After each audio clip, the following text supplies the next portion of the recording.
Hello, good evening. Thank you for being with us here for the updated CSO control plan meeting. We'll give folks a few more seconds, maybe a minute or so to join. We have a number of people coming in.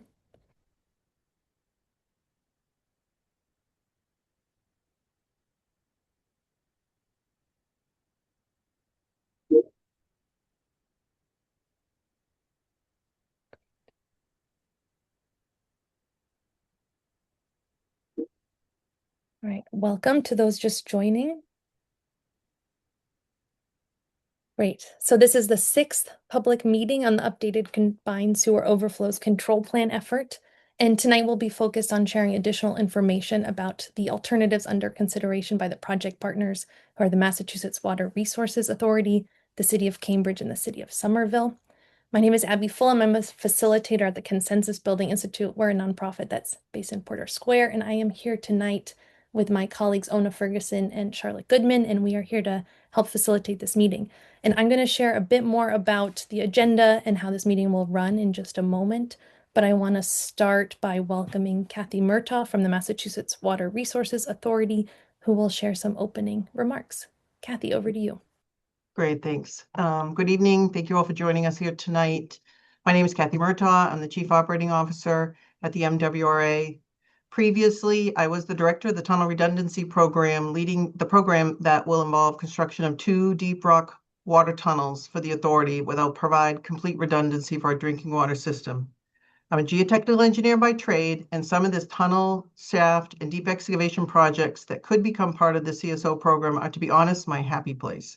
That said, I also have a deep appreciation of the complexity and challenges those large-scale construction projects that later this evening I want to share with all of you. So in addition to hearing from me later on, several members of the project partners team are here tonight. And our goal is to provide you with information that's valuable to you and make it as accessible as possible. So getting back to tonight's focus, you may be wondering, how do we get here? What's changed from previous presentations? What's new? What new information will be presented? And these are all great questions. This is the 6th public meeting regarding the updated CSO control plan. And that doesn't include the public listening session that was held last April and any of the meetings we've held with individual watershed associations. We've shared a lot of information. We've also received a great deal of feedback since MWRA staff presented an initial recommendation to our MWRA Board of Directors in October of last year. That feedback contained valuable questions and requests for information not included in those previous presentations. Since then, the authority, along with our project partners, cities of Cambridge and Somerville, have worked with our regulators, that's DEP and EPA, to secure an extension to the deadline for filing the draft updated CSO control plan. And that extension is now extended out to April 30th, 2026. So why did we do this? We felt that it was important to provide the added additional information requested to help people understand the impacts and all types of impacts of the potential projects for the 4 different levels of control being evaluated for this next chapter of CSO control. As many folks attending tonight know, there's been a tremendous amount of public interest in this important program. But we also understand that there are people at this meeting tonight that are maybe new to this discussion. So for that reason, the team will spend some time tonight reviewing certain information that's been presented at previous meetings and setting context for the important decisions that are in front of us. I would like to encourage you to use the project website to see a complete information set from those previous presentations. There's a lot of information on that project website. In addition to reviewing the previously shared information tonight, the team will present new information as it relates to each set of projects being considered for each water body for the 4 levels of control. And that includes information on water quality improvements, construction impacts, costs and rate impacts. As everyone here already knows, this is a really complex issue, and any of the potential solutions has its own set of challenges. Our main goal tonight is to share as much information as possible in the time we have together so that folks can better understand some of those key trade-offs associated with each alternative. And the final point I want to make is you can be assured that the 1,100 employees at the authority share the same collective goal as you of reducing pollution in our waterways. We're all on the same team. Since the authority's creation, we spent over $900 million on CSOs reducing overflow volumes by almost 90%, with 94% of the remaining flows treated before discharge. We are passionate about this work and we're committed to efforts to reduce future CSO flows and improve water quality while being responsibly stewarding ratepayer dollars. So, thank you for your patience and your partnership in this effort. And Abby, I'll now hand it back to you. Thank you, Kathy. So let's see, to those that are just joining and trickling in, welcome. This is the sixth public meeting on the updated combined sewer overflow control plan. We have a lot of folks here tonight. We're at 243, so thank you. We are so glad you're here caring about this really important issue. I'm going to share a little bit about the agenda and then some meeting logistics before we move into presentations. So we'll be hearing, as Kathy said, from MWRA, the City of Cambridge and the City of Somerville. They have a lot of information to share. They're going to start by articulating the problem that they're trying to solve, and in the process of developing and selecting some of those potential solutions, which we refer to as alternatives. So you'll hear that a lot tonight. They'll also share about some of the impacts of the potential shortlist of alternatives. And then the second part of the meeting is a focus on public input. There will be a written and a verbal opportunity to share comments or questions with the project partners. I'll say a bit more about that in just a moment.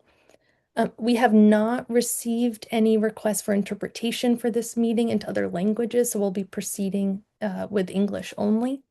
And as Kathy noted, there's a lot of information that's relevant to this. There's a lot on the project website if you want to look back at past public meetings and presentations and resources. So you can see the link that Charlotte put in the chat there. They'll be doing a quick review, but it will be rather quick. And so again, we invite you to look at those resources. This meeting, as you probably heard, is being recorded, and that recording will be posted to the project website. So if you want to go back and peruse that at any time, you'll be able to. If you have any technical challenges, you can reach out to my colleague Charlotte, who will put her email in the chat here in just a minute, and let her know if you're having like any audio issues. And then, as I said earlier, we will have a public input opportunity, and there will be a chance for folks to raise their hands and share a minute or two of a public comment or question, and a written opportunity. And we want to share the written opportunity link now for folks that cannot stay through the whole meeting. Okay, so here you can use a QR code, or you can use the link that Charlotte just pasted in the chat. You'll see 4 questions. Just where do you live? Where do you work? Have you attended any of these meetings previously? And then what's your top feedback? So that can be a question or a comment. We invite you to use that now during the meeting or at the end if you want to spend the time ingesting and listening. All right, and so with that, let's move to quick introductions of those that will be presenting. So project partners, I'll ask you to just share your name, title, role, and then names of those who folks will hear from later on. So let's start with Rich from Somerville. Hello, my name is Richard Raish. I serve as the Director of Infrastructure and Asset Management for the City of Somerville. Great. And Jim from Cambridge? Good evening, everyone. My name is Jim Wilcox. I am the City Engineer at Cambridge Public Works, and I will be presenting on behalf of the City of Cambridge. Thank you. And then Kathy, back to you. Great, yes. So I'm again Kathy Murtaugh, Chief Operating Officer, and here with me are several colleagues from the authority. Brian Krabaska, our Chief Engineer, Colleen Rizzi, our Director of Environmental and Regulatory Affairs, Matt Horan, the Deputy Director of Finance and Treasury, and last but not least, David Wu, our Director of Environmental Quality. That's the MWRA team. Great. Thank you, Kathy. Okay, Ona, if we could get the slides, and then we'll pass it over to Rich, who is going to share a bit more about the challenge that this project team is trying to solve and some of the context for that decision making. Thank you very much, Abby. Let's start with a little understanding of the challenge. If we go to the next slide, this will be familiar to a lot of people who've been around, but the first component of the regional challenge to understand is how we handle sanitary and stormwater flows in the region. The older urban core and the downstream reaches of the rivers are served by combined sewers that were constructed in the 19th and early 20th century. Those old systems put sanitary and stormwater into the shared pipes and send everything to Deer Island for treatment up to a point. In heavy rains, those combined sewers have relief points that allow what is called combined sewer overflow, or CSO. Well, obviously a source of pollution to the rivers and something that no one would want to happen, that is critical relief to protect populated streets, neighborhoods, and homes, both in the combined sewer areas and in the adjacent separate sewer areas. Those CSOs are regulated by EPA and DEP, and efforts to control them are why we're here presenting to you tonight. In the surrounding upstream communities, where the systems were built more recently, sanitary and stormwater flows are handled in separate pipes. Those systems are not perfect, and stormwater does make it into those sanitary sewers, which puts pressure on the downstream combined pipes and can contribute to CSOs.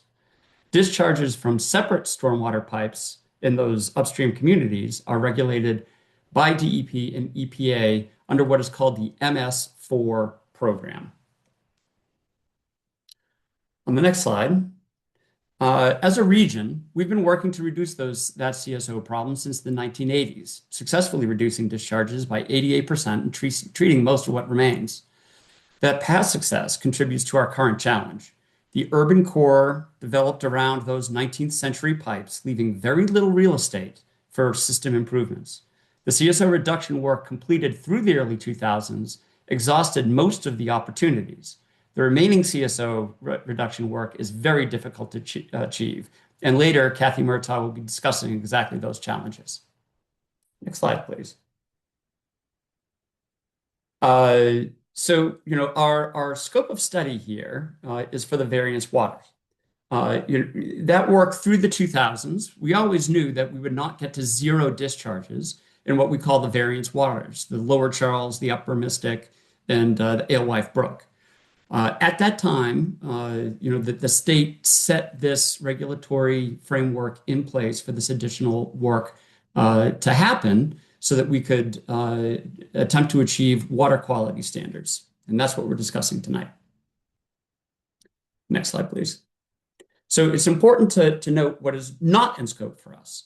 Additional CSO mitigation will be funded by ratepayers in Cambridge and Somerville, in the entire MWRA surface area shown in pink here.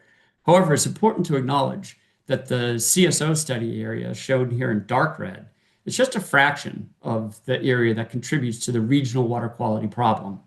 Every city and town in the blue hatched area for the Charles and the brown hatched area for the Mystic has a stormwater MS4 permit and will be responsible for funding additional efforts to reduce stormwater pollution.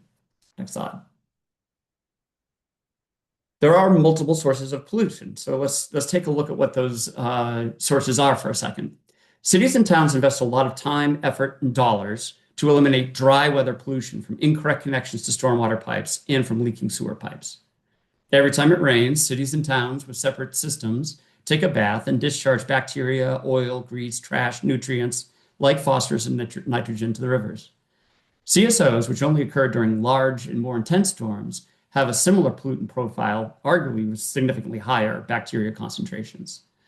The MWRA has been tracking water quality for a long time. It is important to understand that even if all CSO sources were eliminated, the data shows that rivers would not be fully fishable and swimmable. Next slide. And why is that? Because the overall contribution to bacteria over the course of a year from stormwater is higher than that from CSOs, which are less frequent. The figure here is a graphical representation for the Alewife and the Mystic of those relative contributions. And then on the next slide, we can see the relative contributions for the Charles. The sources from the Upper Charles are also contribute to Lower Charles water quality. I'll actually hand it off to David Wu from the MWRA at this point to provide some additional detail on water quality. Thanks, Rich. Good evening, everyone. As Kathy said, I'm David Wu, Director of Environmental Quality at the MWRA. So next slide, please. So since 1989, we, MWRA, have collected and analyzed data in the Charles and the Mystic River and the Alewife Brook to evaluate CSO impacts. So our data is available for download on our website and is shared with the watershed associations. The link is there on that slide if you would like to look at our data. Next slide, please. So this map of the Charles shows water quality grades using MWRA's E. coli data from 2015 to 2024. So E. coli is the main indicator bacteria used in the state water quality standards developed by the Massachusetts Department of Environmental Protection, or DEP.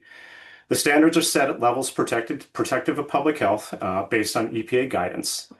So these grades use the same methodology that EPA uses for grading the Charles, Mystic, and Neponset rivers and are a holistic measure of recreational safety using E. coli data. As you can see, Charles water quality is generally pretty good. The Charles Basin, where much of the recreational activity occurs, is a B+ to A, except for the location around, that's that yellowish dot, around MWRA 023, which is one of the 9 permitted CSOs to the Charles River. And so that location is also the location of the Stony Brook and Muddy River outlets. Water quality at that location is likely affected by contaminated stream flow from those 2 brooks. So that occurs in all weather conditions, with CSO only happening several times a year. So you'll notice that the lowest grades in the Charles, in this lower part of the Charles, are B-, and those are upstream of the first CSO, CAM 005. Next slide, please. So this map shows water quality grades in the Ellsworth Brook and Mystic River using the same methodology as the Charles slide, the Charles slide previous. You'll notice that the Ellsworth grades are low, even at the station upstream of all CSOs. Remember, these grades are taken from data in all weather conditions, including dry weather and rain without CSOs. Mystic water quality is generally pretty good, and the best water quality, as you can see, is where the river widens down near the Amelia Earhart Dam. Next slide, please.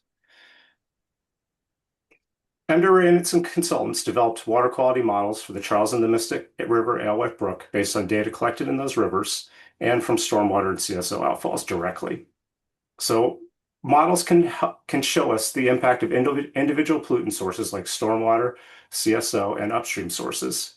For example, we can look at bacteria levels from all pollutant sources, as well as just the bacteria contributions of combined sewer overflows. The model results presented in the following slides are based on a future storm event in 2050 that's expected to happen every 1 to 2 years with 3.3 inches of rain in 24 hours. So that's a pretty big rainfall event. This storm also has the largest amount of CSO discharged in that future typical year. For all the following slides, the results assume there would be no additional CSO control work going forward. In other words, the status quo as of 2026, sorry. Next slide, please. So this slide shows modeled bacteria levels at the peak of this storm from all sources. So that includes CSO, stormwater, and upstream inputs. The black callouts that you see on the slide are CSO outfall locations, and the blue callouts are large stormwater discharges. Areas in the beige or the lightest color meet state water quality standards for swimming. Those areas are all in the Charles Basin. All other colors indicate areas that do not meet state water quality standards for swimming. These areas include the rest of the Charles, as well as all of the Charles upstream of the CSOs. Next slide, please.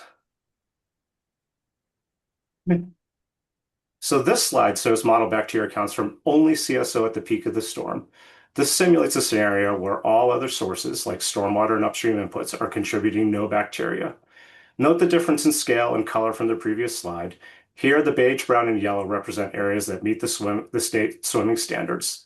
Blue shades represent areas that do not meet swimming standards. So as you can see, there are small areas where E. coli exceed the state water quality standards in the Charles Basin at the peak of the storm where CSOs are discharging.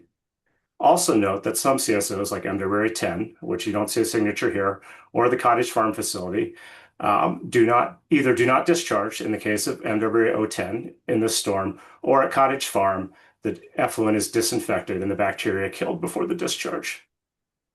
Remember, this model allows us to look at only CSO contributions to bacteria levels. So this slide shows stormwater and upstream inputs contributing no bacteria. Compare that to the previous slide, which showed the impact from all pollutant sources. Next slide, please.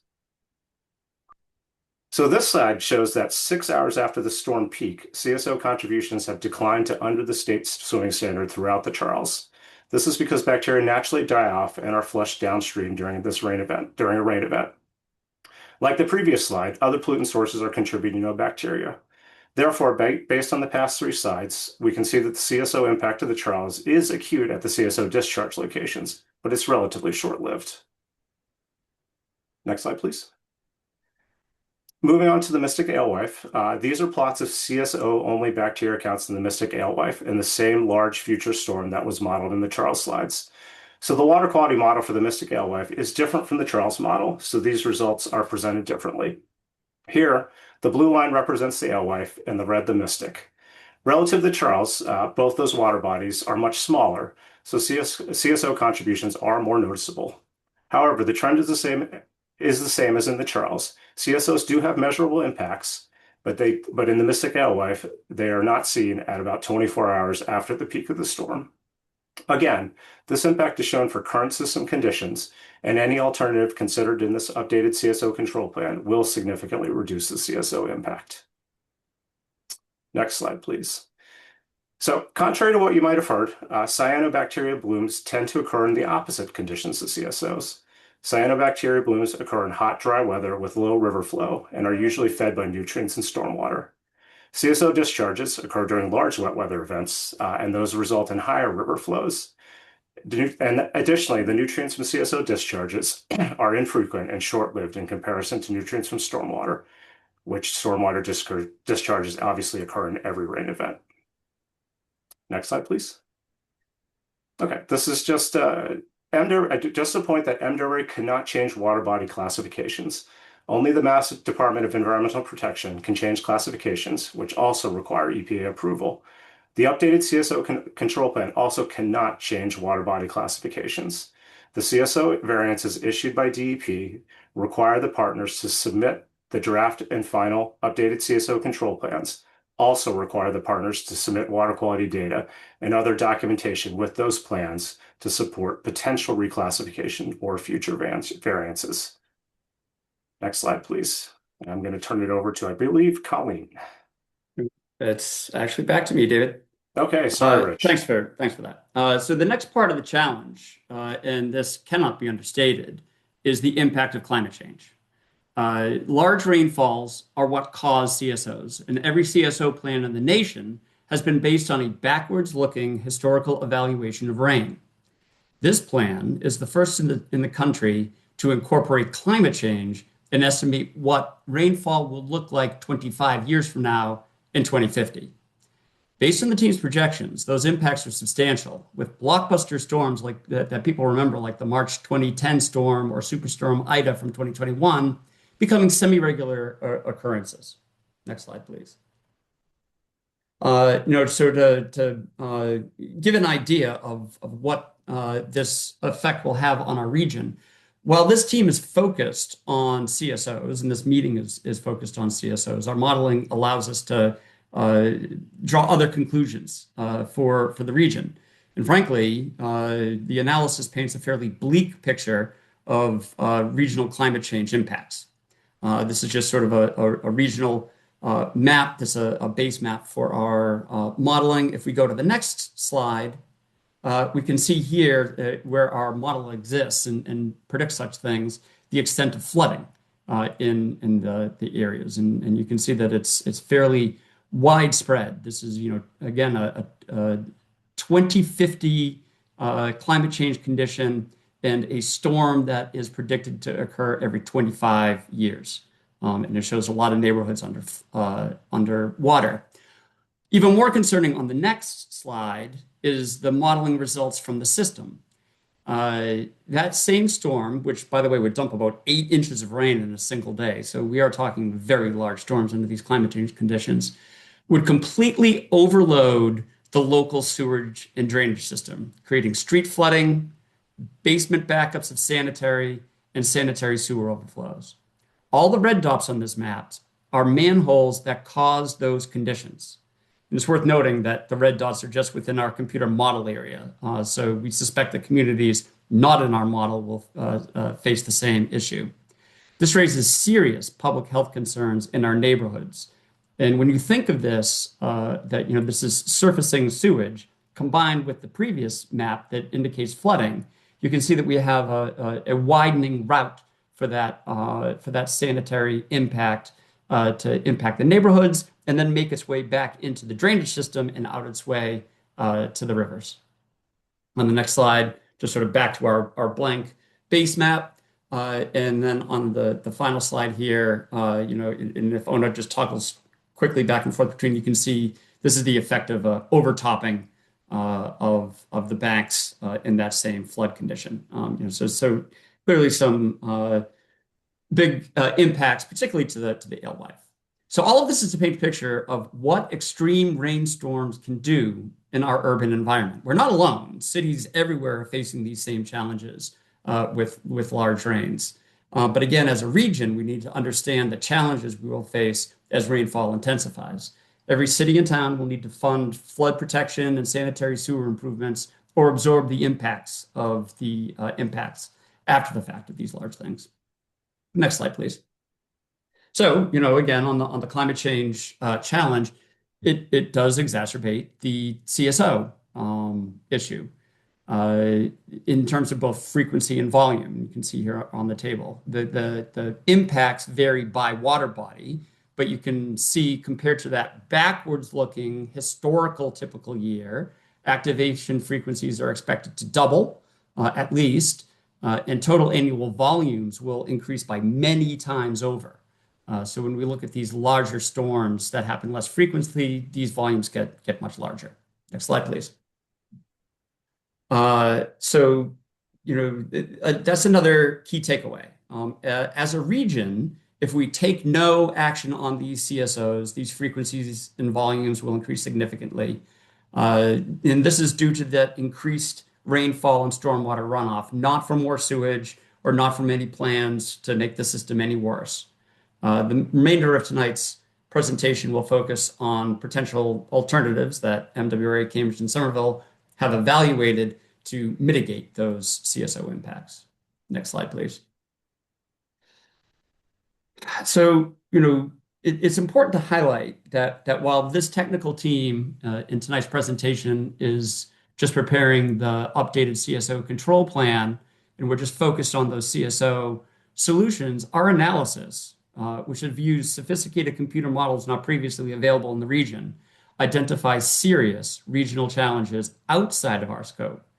CSOs have an acute impact on water quality, but stormwater runoff also results in rivers that are not swimmable or fishable. Ultimately, ratepayers and taxpayers in each municipality in the MWRA service area will need to fund solutions to both of those problems to reach our state water quality goals. Many portions of the lower reaches of the MWRA system were built in the 19th century and were designed with CSOs as critical relief points. That relief is not just for combined sewer areas, but also needed to accommodate unavoidable stormwater inflow from the upstream separated systems. The CSO mitigation work to date has exhausted all the easy and frankly not so easy opportunities in this densely developed area. The alternatives remaining are very difficult to construct, as we'll get into later. Upstream stormwater controls, which may be cheaper, were not in scope for this CSO plan.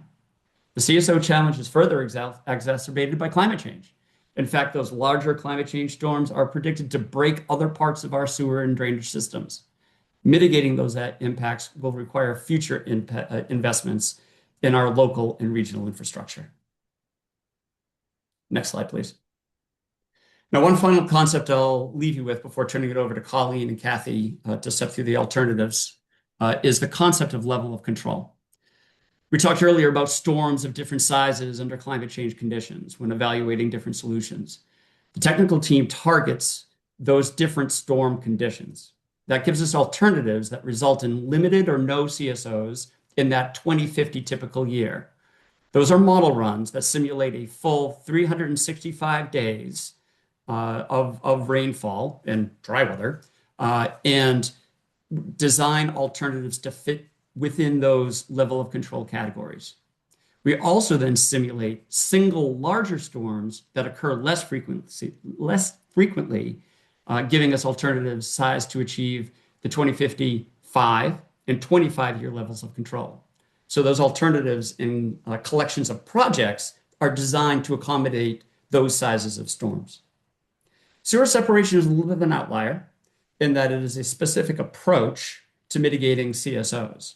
and we can model its performance. We'll get into detail later in the presentation, particularly Jim from Cambridge will give those details. But it's important to be aware that sewer separation does not eliminate discharges for all storms. And we'll get into some of that detail later. But for now, I'll turn it over to Colleen, who will dig into the alternatives. Thank you, Rich. Good evening, everyone.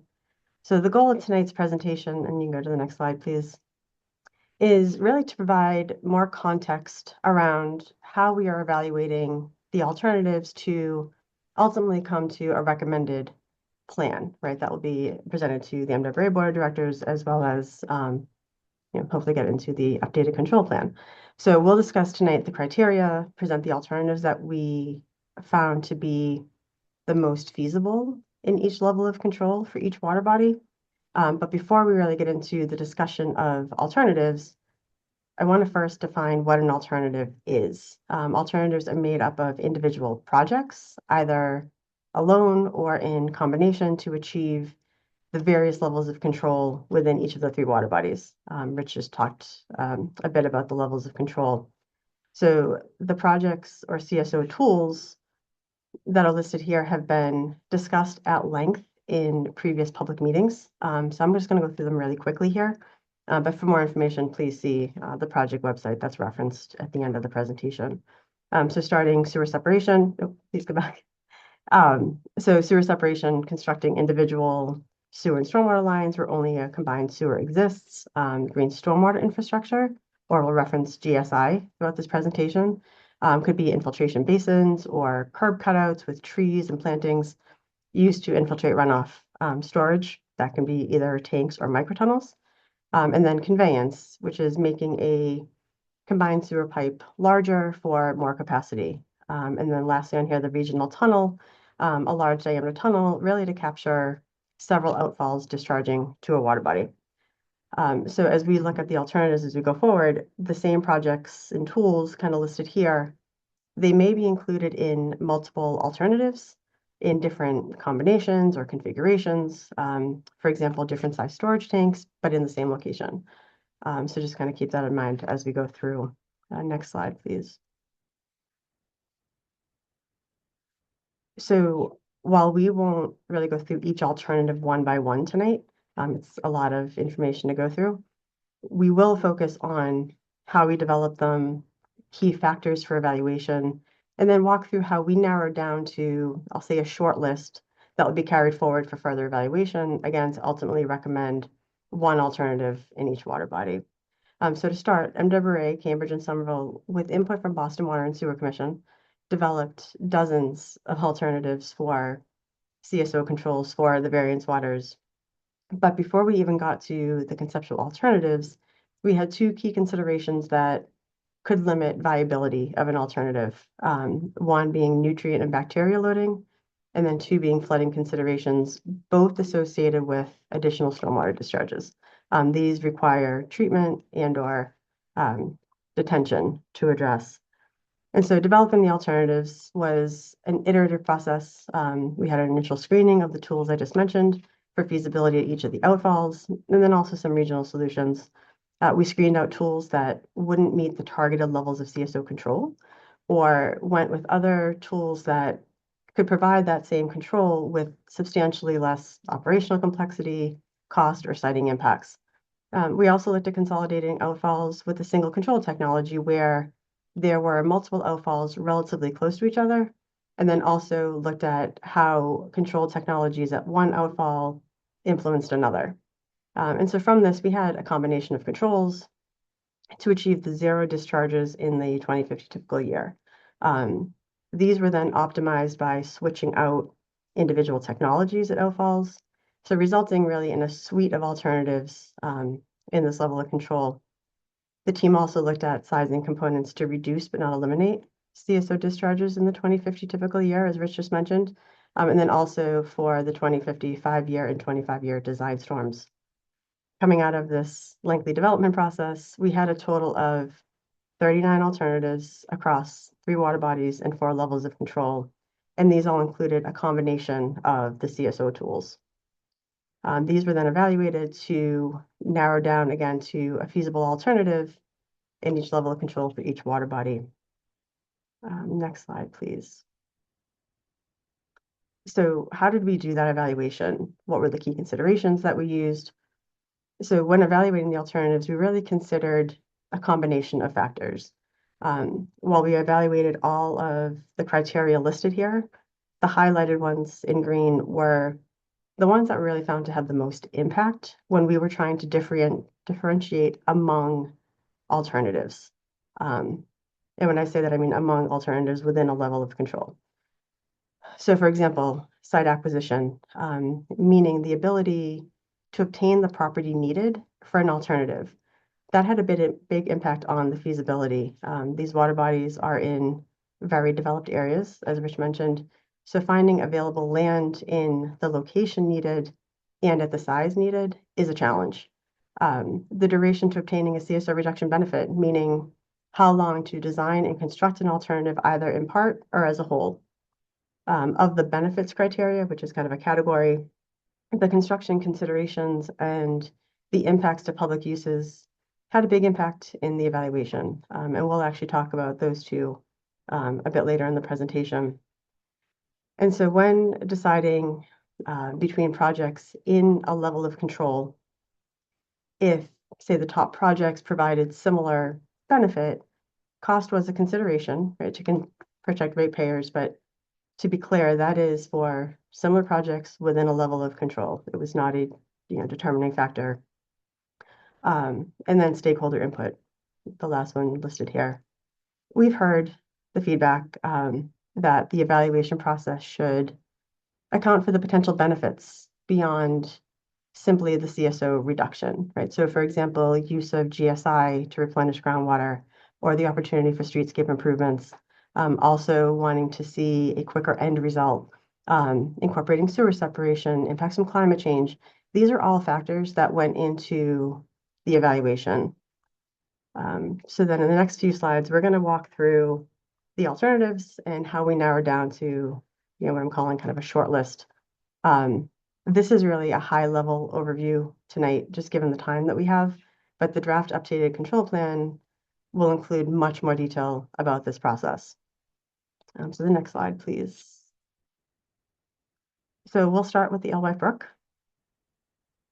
We're going to use the same format of these tables for each of the water bodies. So I just want to spend a minute here walking through the layout and try to orient folks to this. I understand there's a lot of information on the slide. So these alternatives are arranged by level of control. Right? So the 4 levels of control listed across the top of the columns. The naming convention for this, for example, 1 AB integrated, 2 AB hybrid. The AB for this stands for Alewife Brook. You'll see we have a similar terminology as we go through the other water bodies. One note about the costs shown on these tables. They are preliminary. They're in today's dollars. They don't include the long-term operation and maintenance costs. And then also 2 points about the timelines shown here. So the costs and the timelines are shown in the red text on this table. These timelines are meant to convey the estimated duration to design and construct the alternative overall. They're not a timeline from today. And then these are also for the overall alternative. Some projects may be constructed faster, allowing for a CSO reduction benefit sooner.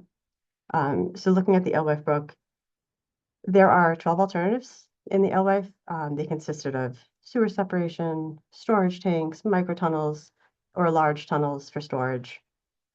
As we looked at the larger design terms of the 5 and 25 year, the alternatives included large tunnels. The green boxes on here, the highlighted boxes, indicate what alternative was deemed to the most feasible in each level of control coming out of that evaluation. And again, we're going to walk through how that was determined. So starting with the first column, labeled 0 CSOs in the typical year, we looked at projects for each outfall.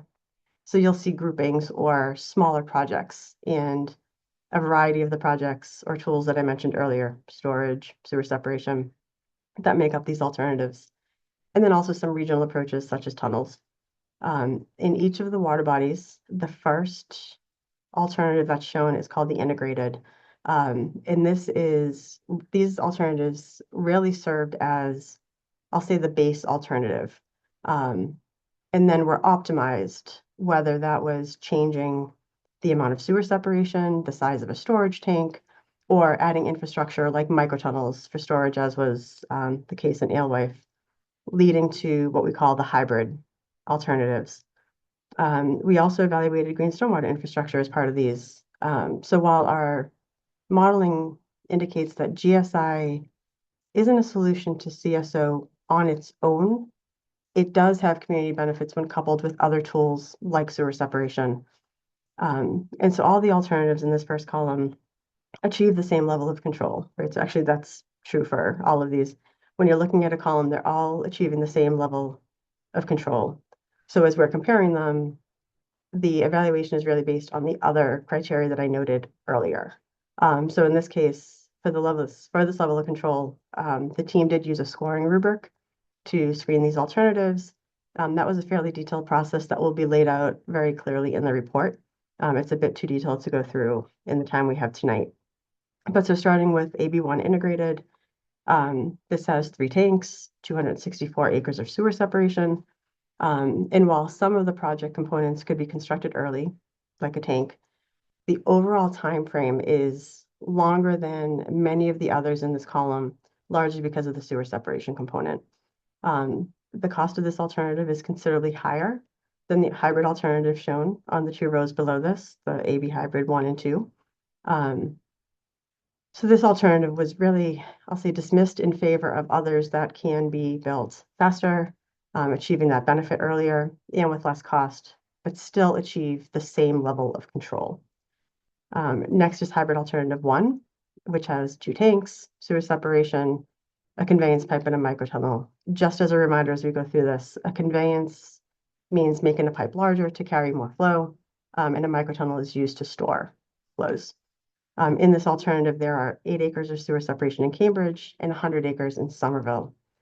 Now, to perform the 100 acres of separation in Somerville and not have impacts to either water quality or increased flooding, we would need to build a constructed wetland in Davis Square. Now, given how dense a residential area Davis Square is, it's unlikely that we could construct the wetlands needed to be able to get that land. So this is, I think, a great example of how land acquisition or availability really affects the feasibility of an alternative. Looking at hybrid alternative 2, this is very similar to the one we just looked at. 2 tanks, conveyance pipe, the same 8 acres of sewer separation in Cambridge, but with no sewer separation in Somerville and a longer microtunnel. So the purpose of this longer microtunnel is it stores CSO flows and then releases them after a storm is over. This was found to be a more feasible alternative than the previous one, again, because it doesn't require that wetland in Davis Square, and most of the other components stayed the same, so we got those same benefits. It's the fastest of the alternatives in this level of control, and you can see that, as highlighted in green, this was the alternative we deemed kind of the most reasonable, but I want to go through the rest of them so you can see why we landed on that. We have 2 tunnel alternatives 4 AB tunnel and 5 AB tunnel plus GSI. I am going to speak to about them together because they are, of course, very similar. One note on tunnel alternatives is with the tunnel, there's no opportunity for an earlier CSO benefit. The tunnel has to be fully online to achieve the CSO reduction. There are no smaller projects included in this that could be constructed early to achieve maybe an interim benefit, as there are in the other alternatives that we've looked at so far. So we wouldn't see a benefit here for 15 to 23 years.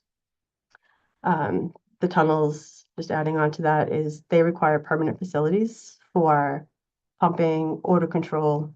In this case, they'd be largely impacting the Dilboy Fields location. And then there are other construction considerations with tunnels like trucking and that Kathy will go into detail about in just a few minutes. And then the last one here in that first column within that level of control is the full sewer separation of the 900 acres in the Alewife Brook area. This is a considerably longer timeline, extended community disruption. It's a large area to separate. And as Rich mentioned earlier, we're going to spend a lot of time on sewer separation later in the presentation with Jim Wilcox from Cambridge. So I'm just going to note here, sewer separation doesn't fully eliminate the sewage discharges. And there are concerns, again, about water quality and flooding that need to be addressed. So while we didn't carry forward the full sewer separation alternative, we went in favor of others. We are including areas of sewer separation in many of our alternatives. As Jim will point out, there are many benefits, such as opportunities for GSI, improving streetscapes that do come along with those projects. So moving on to the second column, which is the limited CSOs. Again, this was significantly reducing but not eliminating the CSO discharges. We only have two alternatives in this level of control, so you can see the comparison is a little bit easier. The first 7AB hybrid 1 is very similar to the second alternative in the first column. Same tanks, sewer separation, a conveyance pipe. It just doesn't have any microtunnels. This alternative was dismissed. Again, the constructed wetlands in Davis Square is required for this alternative. The second one here, which you can see, was found to be the more feasible one for this level of control. It can achieve early benefit with tanks. It has some sewer separation, and it doesn't require the storage tank or the wetland in Davis Square. I'm going to look at the 5 and 25-year storm columns together. Very similar alternatives. They both have two tunnel alternatives with and without GSI. We're showing for 5-year, actually for both of them, we're showing the more feasible as with GSI, meaning capture of up to 10% of the tributary area right of way. So the 25-year, again, similar to the 5, but with a 32-foot diameter in place of the 22-foot. So these are long, quite large, deep tunnels. So I just want to recap before we move into the Charles and Mystic locations. The alternatives valuation is, again, not based on just one factor. It includes a number of items that require looking at potential projects from, I'll say, a number of different angles or vantage points. So I appreciate you all bearing with me. We went through a lot of information on these slides, and it probably took a little bit longer than the others, but hopefully this example helps kind of orient you on the table, as well as how we'll go through each of the alternatives. So if you can go to the next slide, please. So moving on to the Charles River. There were 13 alternatives in the Charles, including very similar components to the alewife, sewer separation, storage tanks, and microtunnels, and large tunnels. Again, the integrated alternative is the first one. This includes storage tanks and a 2-mile-long deep tunnel. The tunnel component of this alternative is really what factored in heavily. As discussed, the tunnel needs to be fully online to get the benefit. So while we could get an early benefit from the tanks in this alternative, the majority of the outfalls wouldn't see that CSO reduction benefit until the tunnel was done. Another critical piece of this was the impacts to recreation areas.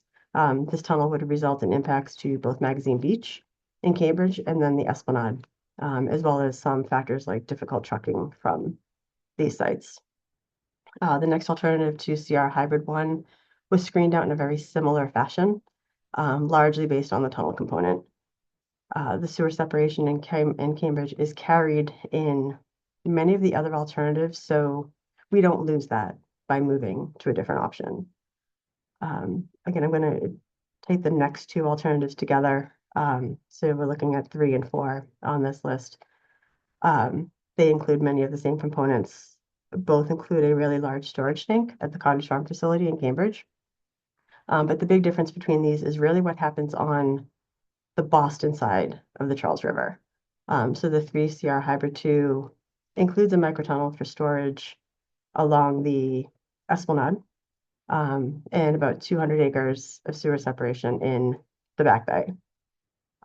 Whereas for 4CR Hybrid 3, no microtunnel, it has 366 acres of sewer separation in the Back Bay. This alternative has less impacts to the Esplanade, and it also allows for more groundwater replenishment in the Back Bay. And this is a factor. Many of you may have heard the concerns about groundwater levels in the area and the potential impact on the piles for the buildings of the developments in the Back Bay. So looking at trying to replenish the groundwater is definitely a benefit in this area. And then just looking at the next two tunnels. So again, with and without GSI, while this is a smaller diameter than the earlier alternatives that we looked at, the length, it's over twice the length. So again, impacting public lands with no interim projects. So no CSO reduction benefit for about 15 to 20 years. Looking at the second column, the limited CSOs, again, only two, only three alternatives here. The first two both include same storage tank, 80 acres of sewer separation in Cambridge. Key differences again are what happens on the Boston side of the Charles. Very similar to the ones we looked at in the zero CSOs. One has a microtunnel for storage, the other one does not, and one allows for more sewer separation in the back bay. So you'll see that one that has the 200 acres of sewer separation in the back bay was the one that kind of rose to the top here. And then I'll note the full sewer separation alternative down at the bottom. 4,400 acres of sewer separation. And this was, I'll say, dismissed in favor of the others alternatives for similar reasons stated for the Alewife in terms of the challenges with sewer separation at a large scale. I will note here, and Rich touched on this earlier too, while in the Alewife, the sewer separation resulted in zero discharges in the 2050 typical year, in the Charles, there would still be some limited discharges. And then again, looking at the 5 and 25-year design storms together, similar to Alewife, both of these design storms, the alternatives consisted of large tunnels with and without GSI. So you can see I'll say the recommendation of the more feasible here were the two with the GSI. And then lastly, we will move on to the Mystic. So this water body, there were 14 alternatives in the Mystic. The tools here included sewer separation, storage tanks, or a combination of both. There's only one outfall in the Mystic River in this area. So the variety of controls isn't as extensive as it was in the Charles and the Alewife. But one of the key considerations as we were doing the evaluation in the Mystic is the size of the tanks that would be required at Assembly Square. The larger the tank, the more challenging the construction and the greater the impact to the private property in that location. This would, as you'll see later in the presentation, we're looking at some large tanks in the parking lot of what used to be the Christmas tree shop. So a private property that would be impacted by this. So I'm going to go through these alternatives fairly quickly, just given how limited the number of projects and permutations are. Going through each is going to be a bit repetitive. So starting with the first column, the zero CSOs, the first alternative, the MR integrated. This has one tank at 4 million gallons, but 366 acres of sewer separation. Separating this large an area requires land for stormwater treatment. This also has the longest time frame and the highest cost of the alternatives within this level of control. While some incremental benefits would be achieved by the sewer separation if done in phases, the full benefit won't be seen for 18 to 23 years. The second alternative to MR Hybrid 1 includes one tank, 7.4 million gallons, and 95 acres of sewer separation. You'll see the 95 acres across many of these alternatives. It's actually a sewer separation project that's under design in Somerville known as MROS. This alternative 2 here was noted as the more favorable, given that it's the smallest tank in this level of control while incorporating the MROS project. Again, just reiterating the smaller footprint, less impacts to the private property, still a challenging construction, but more manageable than some of the larger tanks. And then the two alternatives here, the MR storage and the one with GSI, they don't include any sewer separation, which we do want to see some of the benefits that come along with sewer separation. And they have some pretty large tanks at about 10 to 10.5 million gallons rather. So then moving on to the second column, Again, considerations very similar to those in the first column. We want to incorporate some of the sewer separation, minimize the size of the tanks. So the more feasible in this was noted as the smallest tank alternative in here, which is the first one at 2.7 million gallons. The other tanks in here, up to 5 million gallons or sewer separation only. And then similar to the alewife, the large scale sewer separation, in this case, almost 700 acres, was dismissed just because of the considerably longer time frame, the disruption and the concerns about the additional stormwater discharges from a water quality standpoint. And then lastly, looking at the 5 and 25-year storms together, again, very large tanks. As you increase in level of control, you increase in the size of the infrastructure needed. So just a quick recap on this section, if you can go to the next slide, Elena, please. So just some, the takeaways, if you were to leave anything tonight, we had, the 39 alternatives evaluated, narrowed down to, let's say, the more feasible in each level of control, using a combination of factors. And then the next step in this is further evaluating those to develop an overall recommended plan for each water body. So with that, I'm going to hand it over to Kathy Murtaugh to run through the alternatives and impacts in more detail. Great, thanks, Colleen.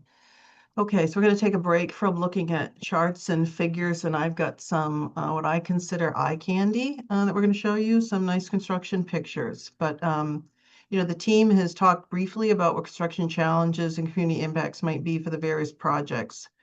The partners have thought a lot about how significant construction could impact the abutting communities, especially in neighborhoods like Cambridge, Somerville, and Boston, very tight. In a minute, I'm going to show you what this work might look like, that's that eye candy, and give you a few site-specific comparisons to think about. But first, when we talk about construction challenges and community impact, that can include a number of items. So things like construction duration and work hours. Is it a short duration project, a year or so, or is it a multi-year project? Is it day work? Is it night work? Or is it 24/7, meaning work would be continuous 24 hours a day for 7 days a week? What are the traffic impacts? Where are the individual project site access points? Would there be road closures or detours? And what would likely be the trucking routes and the amount of trucking, which varies between the projects? How much construction noise, or will there be vibrations, pile driving, for instance, blasting associated with the given project? And then, of course, the size of the construction staging area, which would be occupied space for the construction duration, and then also the limits of any new permanent infrastructure that would occupy that space in perpetuity forever. These are all really good questions, and I think many of you have. So I'm about to discuss how the various projects could be constructed and what those associated impacts would be. A lot of these are large projects constructed over many years and potentially very disruptive. In the interest of time, I'm going to go through these slides pretty quick. But as I mentioned before, all the slides and materials will be available on the project website for you to look at later. So here we go. So next slide. Sewer separation. I'm not going to spend a lot of time describing the impacts of sewer separation because this topic will be covered by Jim a little bit later in the presentation. But high level sewer separation, if it's included, if it's included in a recommended alternative, it's going to involve excavations in many streets at a time to install either a new sewer or a new stormwater pipe in order to separate. Next slide. Storage tanks. So the storage tank projects being considered vary in size from half to over 16 million gallons. That ranges from anywhere from, say, 1 Olympic swimming pool to 25 Olympic swimming pools. And if selected, storage tanks would be constructed below grade, and some as deep as about 70 feet. Clearly, some would need to be quite large sizes. And these are definitely multi-year construction projects. Next slide. Microtunnels. So Colleen mentioned microtunnels a few times when she went through the alternatives, and they are part of several potential projects. For those not familiar with what microtunneling is, it's a specialized construction method used to install new pipes without a large stretch of open trench excavations in streets. The potential microtunnel projects being considered in order to provide that added storage would include installation of new pipes up to about 9 foot in diameter, which is a large pipe by any method, large pipe to install by any method. And although the amount of trench excavation in streets is limited with this method, some temporary lane and road closures and detours will still occur. Next slide. Regional tunnels. So they can provide a large storage volume. The potential projects being considered include 22 to 32 foot diameter tunnels. And just for comparison, the Sumner Tunnel is about 31 feet wide. So that's what we're talking about. These project types would require multi-acre construction staging areas. And we often look for a site that's about 5 acres or more, if we can find it, for the main tunnel mining work site. These projects would take several years to complete, many years to complete, and portions of the construction work would be nonstop, meaning they would be that 24/7, 24 hours a day, 7 days a week. I think it's important to recognize that for the potential tunnels being considered, between 200,000 and 1.2 million cubic yards of earth would need to be removed from the ground and then trucked from that main tunnel work site. There is no construction site we could find in the project area that would be large enough to stockpile that amount of material. So it will be essential to truck the excavated earth off-site quickly, which potentially means hundreds of trucks traveling to and from a construction site each day for a significant period of time. Otherwise, that tunnel boring machine, that's what you see in the lower left corner of the slide, couldn't advance because there wouldn't be no place to stockpile and handle the newly excavated earth. Next slide. Shafts. So there's two main types of shafts associated with the tunnel options. The construction shafts are where these tunnels would start and end. In addition, there's an adjacent pump station shaft, which would be constructed to house the permanent pump station that would be used to dewater the tunnels after each rainstorm. These shaft sites would be the main point of trucking, as well as worker, equipment, and material access into the tunnels. And these shafts typically range anywhere from 20 to 100 foot diameter and will extend several hundred feet into the ground. Next slide. Next slide. And then we have drop shafts. These are located along the length of the regional tunnels and are used to collect flow at the current CSO outfall locations and divert that flow to the tunnel below through a newly constructed diversion structure. These shafts are generally in the 5 to 10 foot diameter range and are drilled from the ground surface down to tunnel level, again, several hundred feet deep. So now, before we move to the next slide, I just want to let folks know I'm going to review 4 locations that would be critical for implementation of several of the potential alternatives being considered. And most of you will, I would think, will be familiar with these locations. And again, these next slides include quite a bit of information that I'll go through quickly, but they will be available on the project website for those who'd like to take a longer look. Our goal tonight is to help everyone be aware of the scale, the duration, and the potential impacts of construction as we evaluate these alternatives. So next slide. So one location is here for the Charles River at Magazine Beach in Cambridge. Magazine Beach is an active recreational site and is controlled by the Department of Conservation and Recreation. Trucking out of this site would be along Memorial Drive over to I-90. This is parkland that's protected by Article 97 and would require legislation for use. Next slide. So this slide, I'll just let you get oriented here. This slide shows the potential projects that could be constructed at the site for the 4 levels of control being considered. In the upper left, we have the project that would be considered for the 0 CSOs in a 2050 typical year. So that's a storage tank, a large one, 300 feet by 150 feet, 70 feet deep, and a permanent pump station and odor control facility. And then on the bottom, we have the 2 regional tunnel options. And this is where Magazine Beach would be the main work site for tunnel construction for both the 5 and 25-year storms in a 2050 typical year level of control. And you give some dimensions there for size of tunnel, depth, etc. So let's just absorb that for a second. Okay, next slide. So this slide, same for levels of control, it shows some of the key construction impacts of those potential projects. You'll note the one key difference in construction is the construction duration and the amount of trucking. For example, between the 5 and 25-year level of control for the regional tunnel, and that's shown in the bottom half of the slide, is that the amount of trucking would increase from about 150 trucks a day to 250 trucks a day for about 2 years. That's how long it would take to mine this particular tunnel. And that increase in trucking is directly attributable to the larger diameter of tunnel. The larger size tunnel, the more earth that has to be removed from the ground. For all three levels of control, they would involve a construction of a new pump station and odor control facility, and about 8 acres of Magazine Beach would be used for construction staging. At this point, we envision that the staging area would extend all the way to the river, and that's that red dashed line you see on 2 of the figures here. And that would allow for barge access should be needed, given how difficult it is to access this particular location. And of course, the remainder of the site after construction could be returned to and restored and used for park use. Next slide. So I mentioned how large the potential tunnels would be and the volume material that would need to be removed during construction. But this figure shows a comparison of what the potential Charles River regional tunnels mean in terms of volume of CSO flow stored during a storm event. What you see here is the size of tunnels that would be needed to capture a full 5 and 25-year 24-hour storm event. That's those 2 tunnels. The water levels inside the tunnel are the maximum water level that would be reached during a single largest storm in a typical year. So a portion of the tunnel would be used, just for comparison. So next slide. So let's turn our attention to potential projects in the Back Bay and the Esplanade.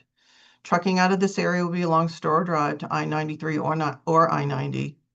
It's worth noting that the low bridges along the tunnels along the Store Drive in this area could have a serious impact on ability for some of that large trucks and large equipment that would be necessary to do this work. And the Esplanade is parkland that's protected by Article 97 and again would require legislation for use. So let's go to the next slide. Similar format here. It shows the potential projects that we've constructed in this area for the 4 levels of control being considered. The large areas of sewer separation in the Back Bay for the 0 and limited CSOs in a typical year level of control. That's the top half of the slide. These areas range from, as Colleen mentioned, 366 to 188 acres of sewer separation, but that also includes new stormwater pipes installed under Store Drive and new connection structures within the Esplanade at each of the 3 existing outfalls. Those outfalls would be repurposed to convey only stormwater to the river in the future. For both the 5 and 25-year level of control, that's on the bottom half of the slide, there would be no sewer separation in Back Bay. However, a new drop shaft and diversion structure would be constructed at each of the 3 existing outfalls to intercept CSO flow and convey it to the storage tunnel below. All work in the Esplanade for all 4 levels of control would be at the same 3 general locations. Let's go to the next slide. So this slide highlights some of the key construction impacts of those potential projects. If sewer separation was selected for these large areas in the Back Bay, again depicted in the top half of the slide, we would expect an overall construction duration of up to 20 to 25 years to accomplish all that. We would not expect the full 366 or 188 acres to be under construction at once. This work would be phased, which could allow for some portion of the area to be separated sooner than others, providing that early beneficial use. And construction in the Esplanade for those new chambers, we estimate would take about 2 years. Bottom half of the slide would be the drop shaft construction in the Esplanade. And we zoomed in, that figure is a zoomed in of one of the potential drop shaft locations to give you a better sense. This would be similar for the 5 and 25-year levels of control, and the work for the drop shaft and the chamber should take about 2 years. Each construction staging area in the Esplanade would ideally be about 1 acre, and what's shown here in red on the bottom is about 1 acre, and it's near the MWR 0118 outfall.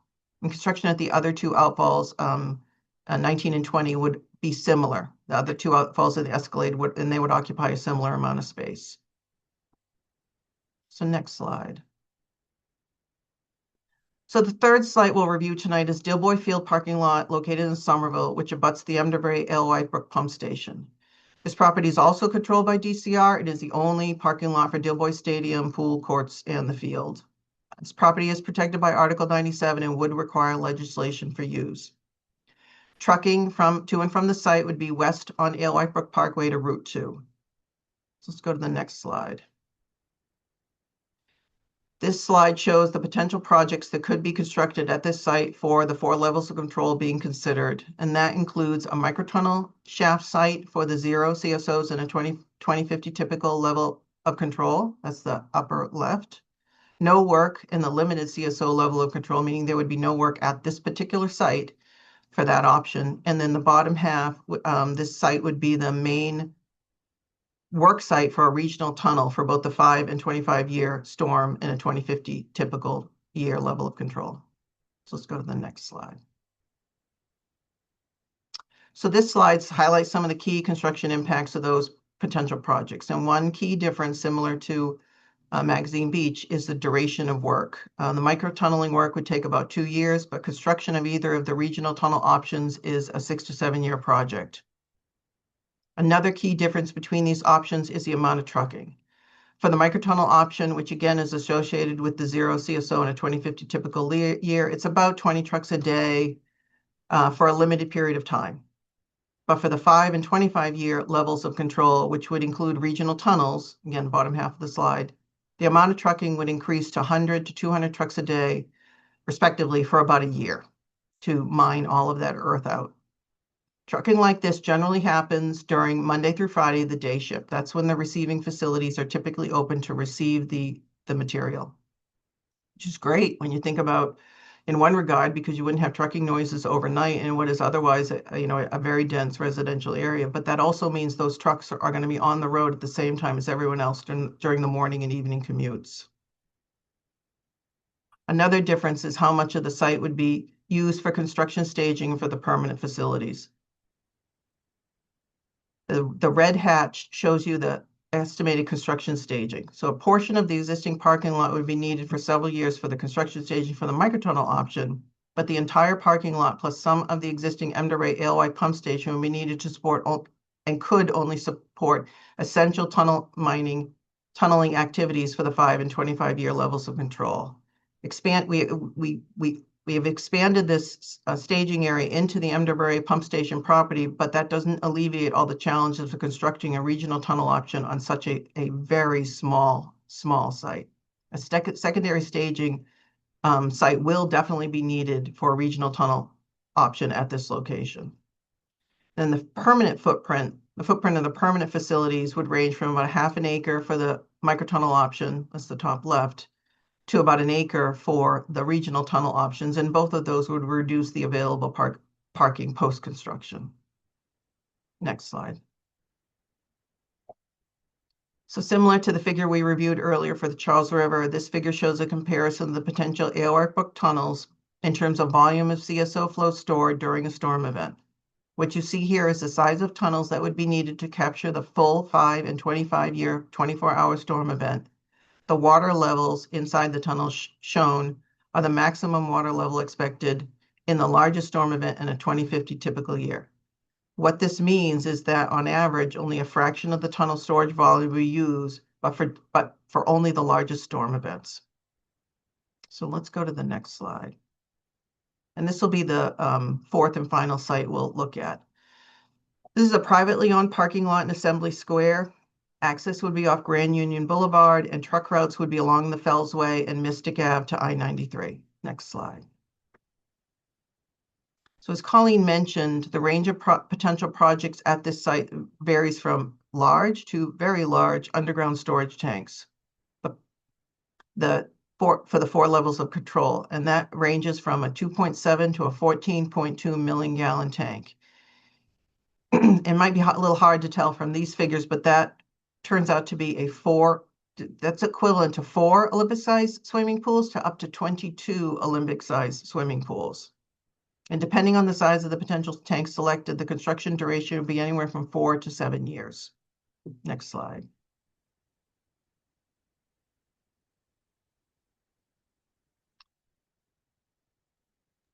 I think that's the next Yeah, one. we're good.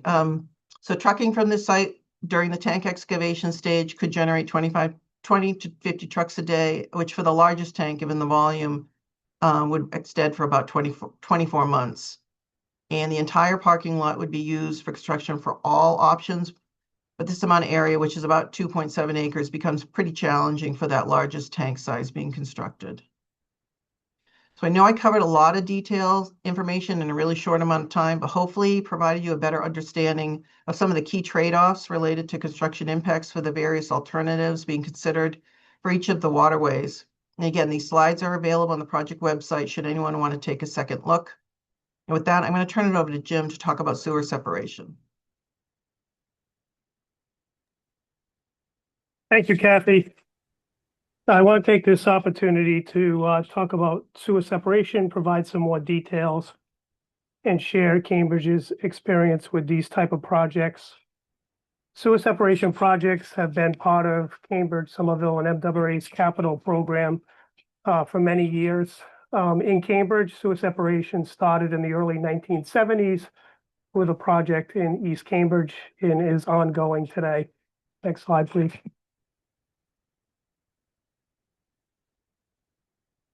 So how much sewer separation is needed to achieve CSO control? This is a map showing combined areas in Cambridge, Somerville, and Boston that are tributary to the Charles River, Alewife Brook, and Mystic River. The area in purple shows 2,600 acres in Cambridge, where sewer separation would be needed. The area in aqua is 2,100 acres in Somerville, and the area in pink is 1,290 acres in Boston. Basic concept for sewer separation is to construct separate network of pipes for sanitary flows that would carry sewage to Deer Island for treatment, and a separate network of pipes that would convey separated stormwater pipes that would carry rainwater and melting snow to waterways. Next slide, please. So how is sewer separation different from other CSO alternatives? Sewer separation projects are major infrastructure construction, again, to provide a separate piping network. Level of CSO control for sewer separation. The goal for sewer separation is to permanently close the CSO outfalls. Planning and modeling is part of this plan. Even with region-wide sewer separation, all CSO discharges may not be eliminated, even in the 2050 typical year. And the construction impacts, similar to what Kathy showed for other projects, these are the most intensive municipal infrastructure projects that we do in Cambridge. These have long-term impacts on neighborhood residents and business owners, from daily disruption due to construction. Because of this disruption, careful mitigation plans need to be developed, and community relations is a critical part of mitigating the impacts to residents and business owners. The photo here shows sewer separation work that was completed in the Baldwin neighborhood in Cambridge. This is an excavation for a pump station that was required to pump stormwater as part of the separation program in this neighborhood. Next slide, please. So a critical part of sewer separation is stormwater management. New discharges of stormwater need to be carefully managed so they don't negatively impact waterways. Stormwater quality needs to be accounted for and treated. As we saw previously in David's presentation, stormwater does carry many pollutants to water bodies, and opportunities for treating stormwater are sometimes limited. Stormwater quantity needs to be accounted for as well. We don't want to make flooding in neighborhoods and in our waterways worse. And storage is often needed for stormwater quantity.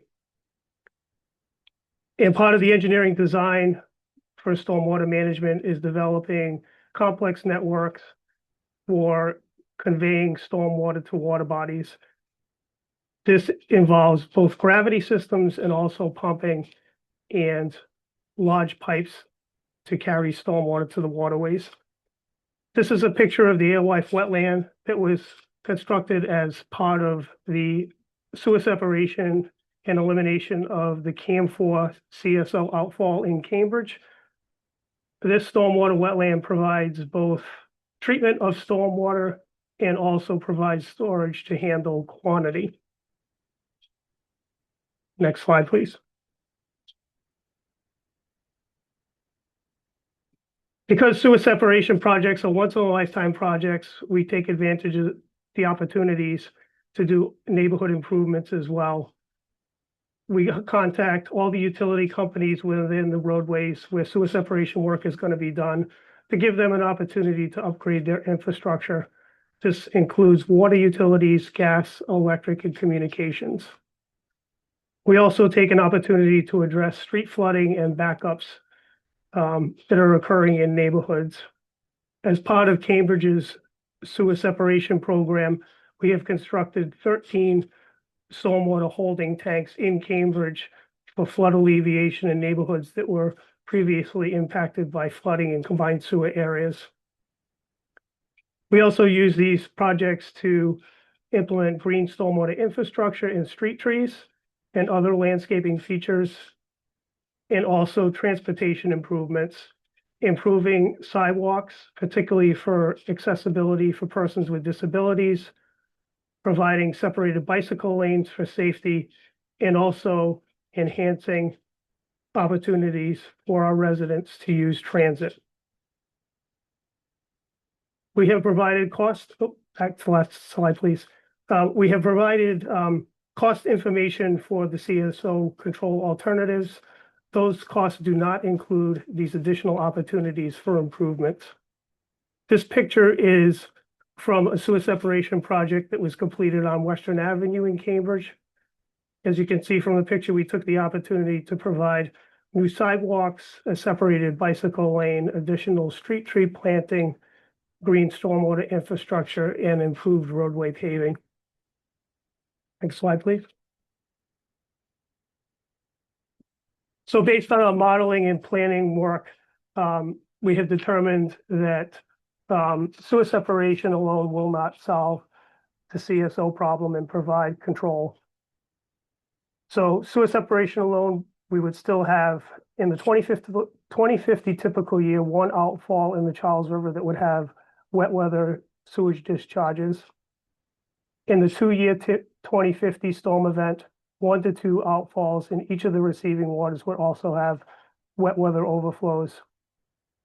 In the 5-year, 1 to 3 outfalls would have wet weather overflows. And in the 25-year 2050 event, 1 to 6 outfalls would have wet weather overflows.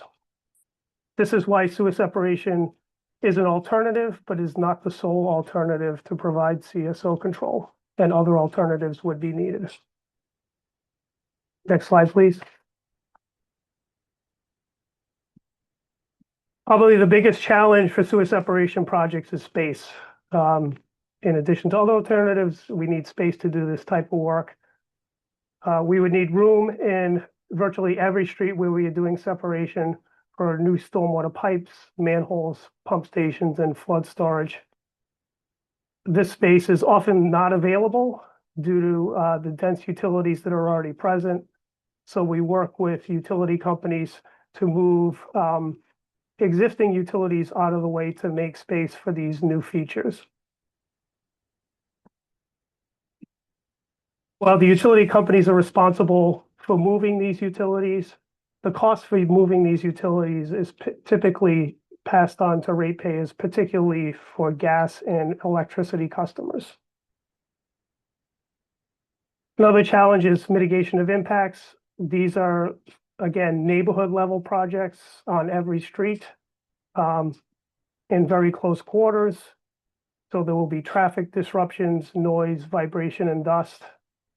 Even daily functions need to be accounted for, such as making sure that we are able to pick up trash and recycling while construction is ongoing, doing snow clearance during construction operations, and allowing people to receive deliveries to their homes and businesses. In order to mitigate for the impacts, careful phasing is needed. Typically, that phasing is over decades in order to provide sewer separation in a particular catchment area. And phasing and long duration is also needed to cover the construction costs for these projects. These are the most expensive infrastructure projects that we do here in the city and are the most expensive alternative for the CSO control plan, even without considering all the neighborhood improvements. This picture here is a picture from Broadway in Cambridge.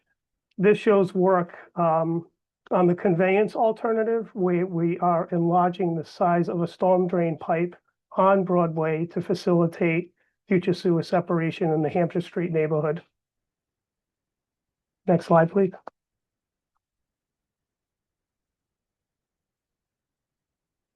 So this is a case study of sewer separation to Alewife Brook in the 2050 typical year.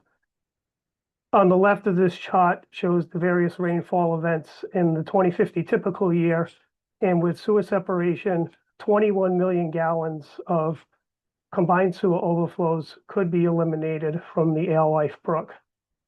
On the right shows, again, the rainstorms in the 2050 typical year. And this shows through sewer separation an additional 600 million gallons of separated stormwater would be discharged to the Alewife Brook. We need to be very careful with this sewer separation and introducing this additional flow to the Alewife Brook so it does not exacerbate flooding that already occurs during heavy rainfall events. The takeaway from this is we need to build large pipes, pump stations, and storage to manage these additional stormwater flows. Next slide, please. Again, looking at a case study for sewer separation in Alewife Brook. This is a sewer separation project in the city of Somerville. I'll just go through the aspects of this project. So it would require a new large stormwater trunk drain. That is the blue line shown in the bottom of the map here. That would take separated flows from the neighborhood to Alewife Brook. In addition to that, in orange, 560 acres of localized sewer separation. That would involve utility work on virtually every street that's shown in this area. A new stormwater outfall structure to Alewife Brook. That is the blue symbol shown at the left side of the map. And 3 locations for storage of peak flows, again, to control flooding along Alewife Brook. That is the green wetland symbol shown at 3 locations on the map. In order to build that, it would be either a stormwater wetland or some other type of tank or detention system that would likely require acquisition of private property and additional cost to acquire that property. The preliminary estimated cost for this sewer separation project in Somerville is $850 million with an estimated duration of 50 years. Next slide, please. So this is just a summary of the aspects of sewer separation: providing a separate network, addressing stormwater quality and quantity, making sure we do not exacerbate river flooding, street flooding, and basement backups. Another aspect of sewer separation is addressing I&I, which is inflow and infiltration, which is stormwater and groundwater that enters the separated sanitary sewer system that can affect the capacity of those pipes. That often involves building to building work to eliminate sources of inflow and infiltration, such as groundwater pumps and roof drains that are connected to the sewer system. Sewer separation would still have combined sewer discharges in storms larger than the typical year, so additional alternatives would still be needed. And sewer separation would have an impact on the region for decades. Bottom line is sewer separation can help with CSO control, but these are not simple projects and cannot be the only alternative. The draft updated CSO control plan alternatives include sewer separation in key areas combined with other approaches like storage and conveyance that can be built faster and provide CSO control quicker. With that, I'll pass it on to Matthew to talk about CSO costs. I'm Matt Horan, Deputy Director of Finance and Treasurer at the MWRA, and we're going to talk about the potential financial impacts of these programs. The numbers we're talking about are only going to be the MWRA portion of that cost, and doesn't include the cost that the other partners will have both for their communities and also what their ratepayers will be paying for on their bill. So on the next slide, we want to take a look at the costs. Now, we've talked about the costs throughout this program as being in today's dollars. But we thought as we start to look at the future projection of what these costs may be when the project actually start, we used MWRA's standard rate projection of escalating the cost of a contract at 2.5% a year to reflect the future costs. And so as you can see, these projects, the longer duration and the longer time to construction, have a more of an impact on the overall cost. And you can see the dark blue is what the projects are estimated to cost in today's dollars, and then the light blue is the escalated cost. As we walk through the next several slides, the light blue cost will be the basis for all of our analysis, but we're referring to the sort of ranges that we see here as in today's dollars to stay consistent with prior presentations. So on the next slide, what we wanted to show is sort of what the mortgage would be. MWRA is going to issue long-term bonds similar to the mortgage when you buy your house. That'll be 30 years to pay the costs associated with these construction projects. The darker blue line shows the $550 million baseline project. And you can see that over time, the line grows as we borrow money for the project. With project work being completed in 2039, you can see it levels off and decreases over time as the project is paid for. And that represents about $1.4 billion in ratepayers' money that will be assessed to pay for those costs. The next line, the green one, that's the $2 billion, and you see again, increases up until 2047 when we anticipate project work to be completed, and then decreases over time. And that represents about $5.6 billion in costs that will cover both the principal and interest to build these projects. The last line, the red line, is the longest duration of projects, and that goes out to about 2051. And again, you can see that it will decrease over time as the projects are paid for out to 2081. And that represents just under $12 billion in principal and interest payments that the ratepayers will have to fund. On the next slide. So what we did is we took the information from those bond deals and those debt service schedules that we developed and put it into our rates projection model. The model projects all of MWRA's future costs for operating, future capital, future borrowing, and costs to comply with MWRA's bond resolution. We layered onto that the additional debt service. And you can see on the graph on the left, it shows in the light blue the baseline without the additional CSO spending. And then in the dark blue shows the rate impact of the additional CSO spending. And during this rate period between 2029 and 2050, we anticipated about an additional $713 million in costs for the member communities of the wastewater system. The graphs on the right show the impact to the household charges. Now, this is only MWRA's share of the bill. As you may be aware, MWRA assesses its member communities. There are 43 in our wastewater system, the cost for running our systems. Those costs are then taken by the community and added to the water and sewer bills that you receive. And those include both MWRA's costs, but also the costs for the local communities to run their water and sewer systems. And so again, the light blue is the FY26 base, and then the darker color represents the increase of the household costs over time. On the next slide, similar to the last slide, this one shows the $2 billion scenario, and you can see over time as it increases that we anticipate about $2.1 billion in additional assessment costs for the ratepayers between 29 and 50. And similar to the last graph, the one on the right shows the household charges differences. If we move to the next slide. So this is when we're looking at the $4 billion alternative. And you can see that there's a larger increase here, a greater impact of the debt service. And during this same period of 29 to 50, be approximately about $3.1 billion in additional charges to the member communities. If we want to move to the next slide. And so as we wrap this up, MWRA is fully funded through its assessments to its member bodies. In the wastewater system, there are 43 communities. Though of those 43, 35 also receive drinking water services from the authority. And so as we look at these as potential ranges of projects ranging from 1.4 billion to potentially almost $12 billion in spending, MWRA has to be very mindful of its mission to protect the environment, protect the public health, while also being wise stewards of the ratepayers' dollars and ensuring that we can operate a system that meets everyone's needs. With that, I believe I'm turning it back to Kathy. Yes, I Thanks, think so. Matt. And thank you all for your patience on what has been a very informative, but admittedly a very dense presentation. Again, if you missed something, you want to see certain slides again, remind everyone that this information will all be posted on the project website. But before we open it up to comments for the public, I wanted to spend a minute going over what comes next. So next slide. The MWRA Board of Directors has scheduled a special board meeting for February 4th, where staff will present recommended control levels for each water body. This is an informational meeting for the MWRA board.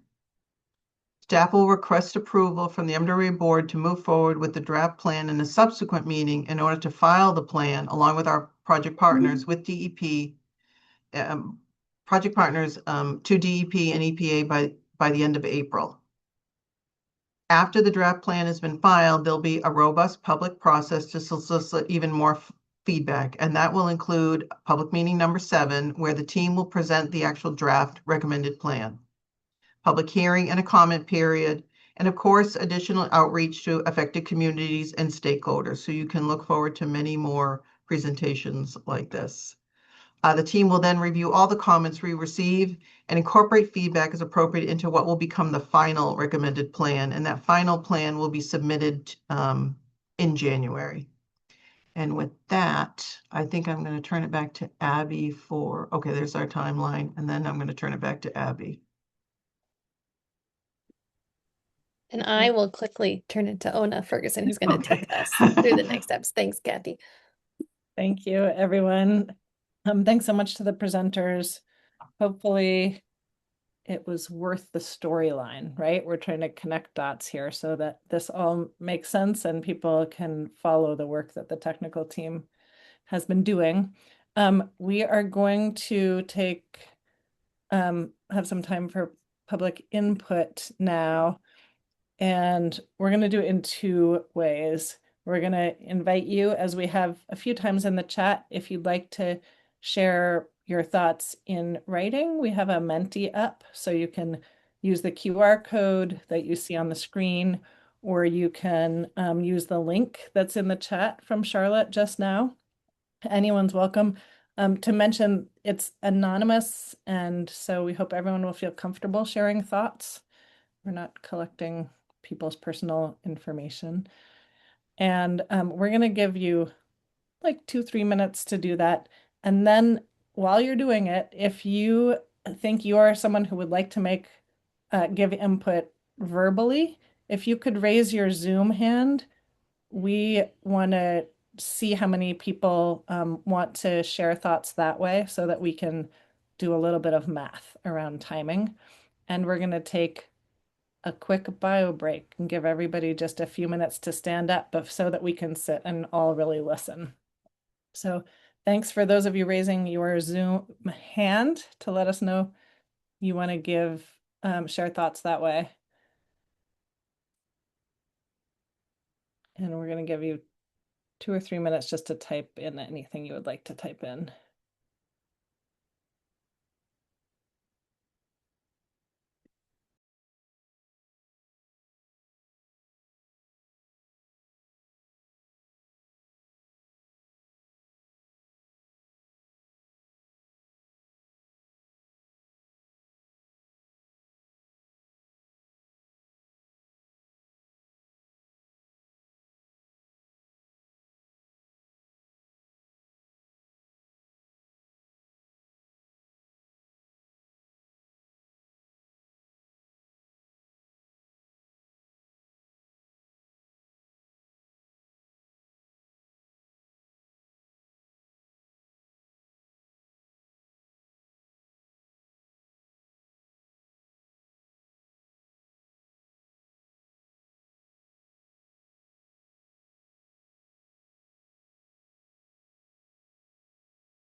Okay, it turns out 3 or 4 minutes of silence in a webinar is a little hard. So we're gonna, in a moment, what we're gonna do is share some of what we're seeing in that Menti. We will post the results as typed after the meeting, and we'll do a little bit of AI grouping for just some themes so that we can all see those together. So Charlotte, if you want to start getting it ready to do that, that would be great.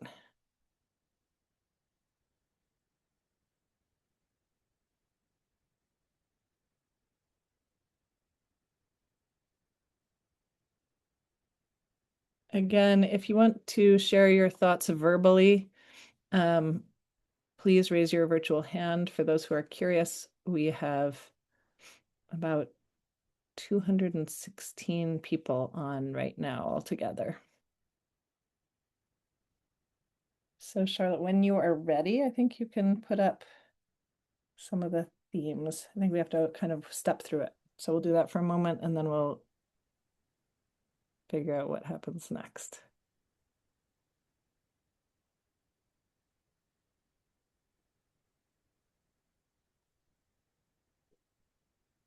All right. Themes, priorities, sewer separation, public engagement, an informed public, dealing with raw sewage, considering the construction disruptions,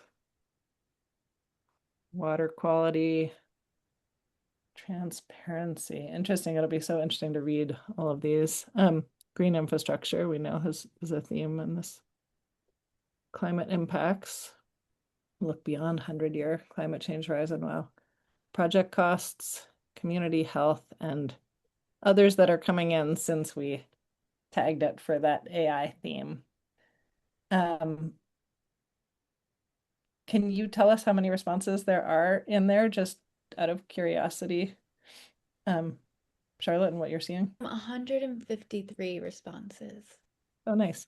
So we'll keep that up open for a little bit so people can share other thoughts if your thinking is triggered by comments from your friends and neighbors. Okay, we have 12 people whose hands are raised. What I would like to do is give everybody a 5-minute break to stand up so that we can come back and really listen to what you are saying. So we're going to take a bio break, and then all the people who have your hands up, we are going to give you, I think we can give you each 2 minutes. And we will get through all of you. So we'll go sort of past the typical 8 p.m. wrap up to make time for that. So everybody, you can, panelists, you can turn off your camera and your audio, and everyone, we will start up, and I can tell you the first person to speak will be Representative Mike Connolly, and if there are any other representatives on the call who would like to speak, and then we will go to Kristen Anderson after that. So 7:49 restart.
Welcome back.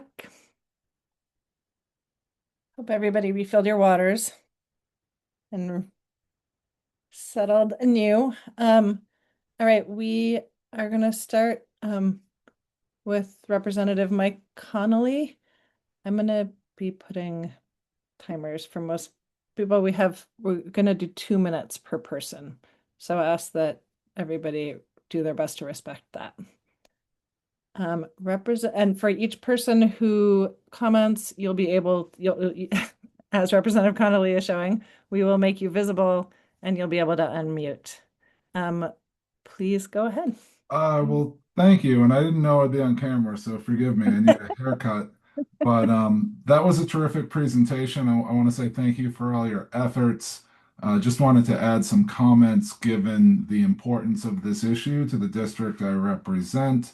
The district that I represent goes from Magazine Beach in Cambridgeport up to Draw 7 Park by the Mystic River. So certainly I took note of some of these proposals and how they might impact our environmental justice communities.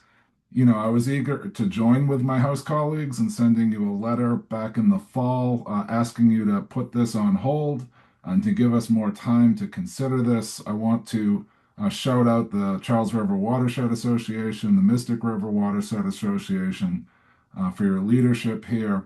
I was in a hearing on the Joint Committee on Bonding this week where I really pressed Secretary Tepper and the administration to think about the broader need for support. I don't think Cambridge and Somerville can do this all on our own. And at the same time, I don't think we should go backwards. I think we have to continue to move forward to protect these rivers. For me, the big takeaway from this meeting, I think, is understanding both the complexity and the need around the combined sewer overflows and just our general need to do climate preparedness. And it really speaks to the need for comprehensive planning. I think in my district, we've had situations where, there might be utility work one year, and then the next year you hear that Gore Street needs to be ripped up so that a pipe can go from Cambridge Crossing over to Somerville. Magazine Beach is subject to future construction in the near term with the greater Cambridge Energy project. So there's a lot of utility stuff happening here.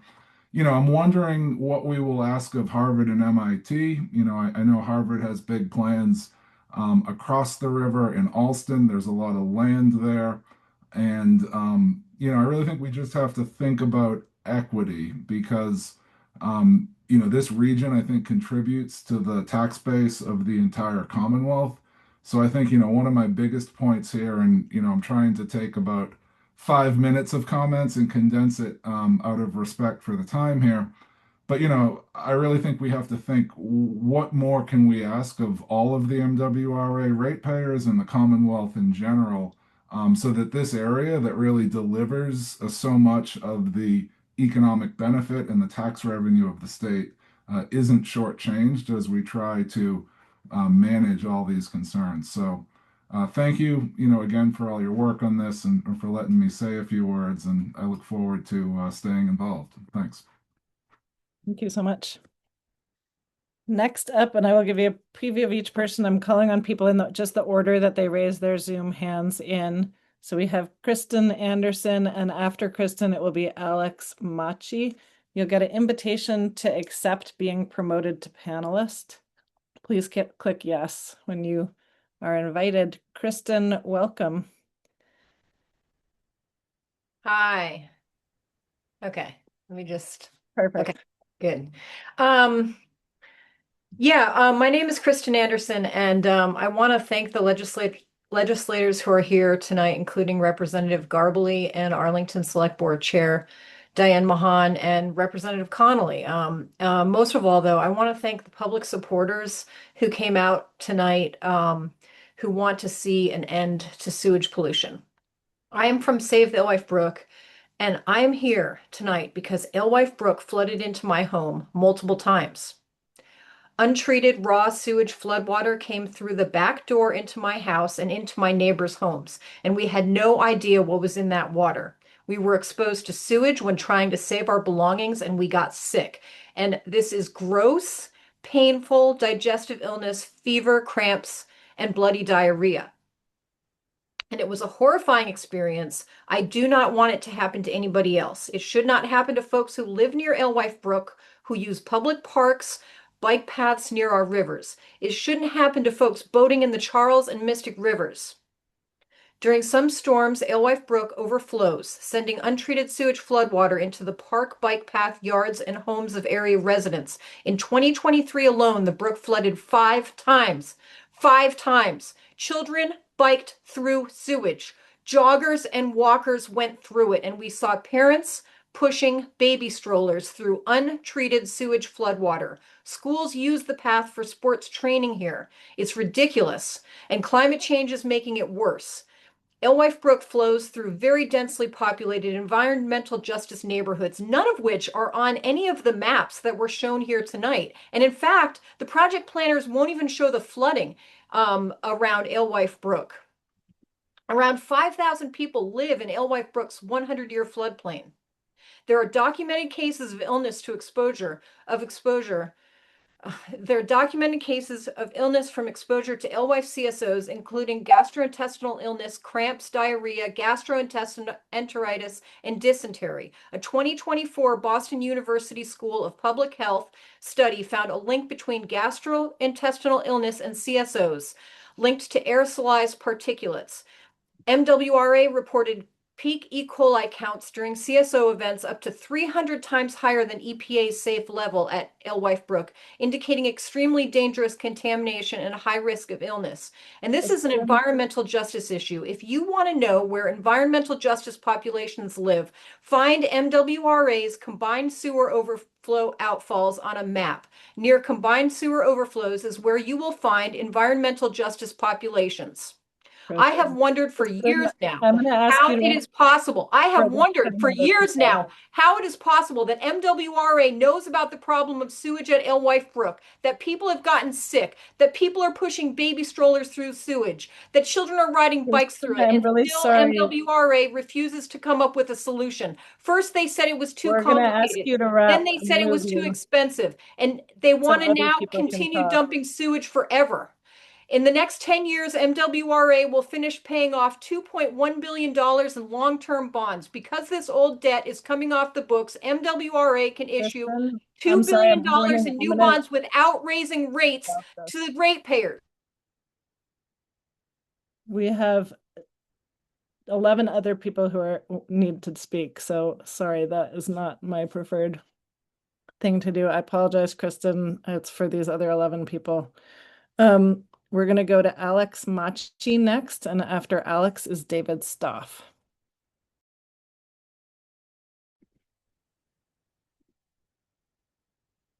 I think Alex is going to have to accept the... Alex, yeah.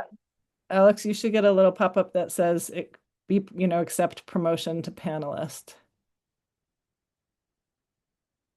We'll go to David and then give Alex a chance in a minute. So David Stoff, you're up next. After David, if we can't get Alex, we'll go to Beth Malofchik. David, welcome.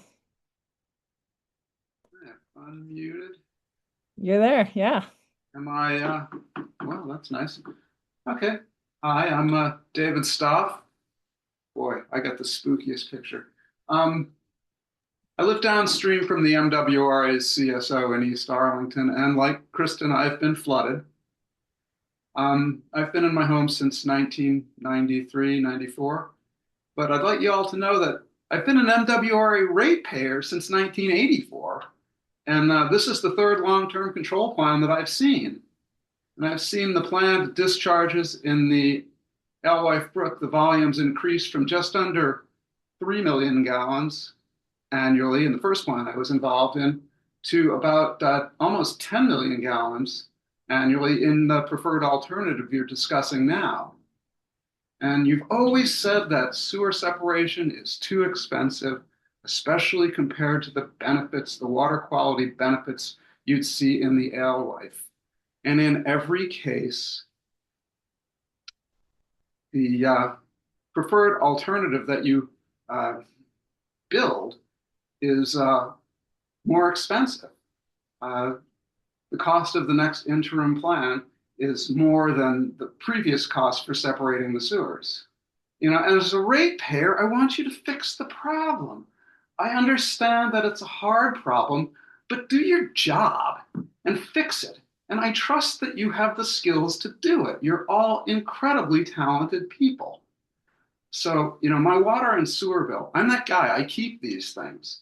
And I've seen it increase from about $500 in a year in 1995 to just under $3,000 today. And, I'm still here. If you do the hard job that we're asking you to do and actually separate these sewers, you'll see that the investment in clean water is going to be a bargain, especially if you put yourself at the end of the project timeline. And at last, a special shout out to the MWRA Advisory Board. If you really think that you are the voice of the ratepayers, then put this in a referendum on the ballot in the cities and towns and the districts and let the voters decide. It's not, well, I don't see you as a particularly representative body, and I'd like to see you at least put as much effort into communicating directly with the people in the district as you do in fighting clean water. Thanks. Thank you, David. We're going to try again, Alex Machi. We're going to send you an invitation to be promoted, and you can have your time to share your thoughts if you accept that button. After Alex would be Beth Malofchik. Alex? No response. Okay. Let's go to Beth. After Beth will be Matt Romero. Beth, please say yes to being promoted when you get that invitation. There you are. Great. Beth, you should be able to unmute and share your video if you'd like.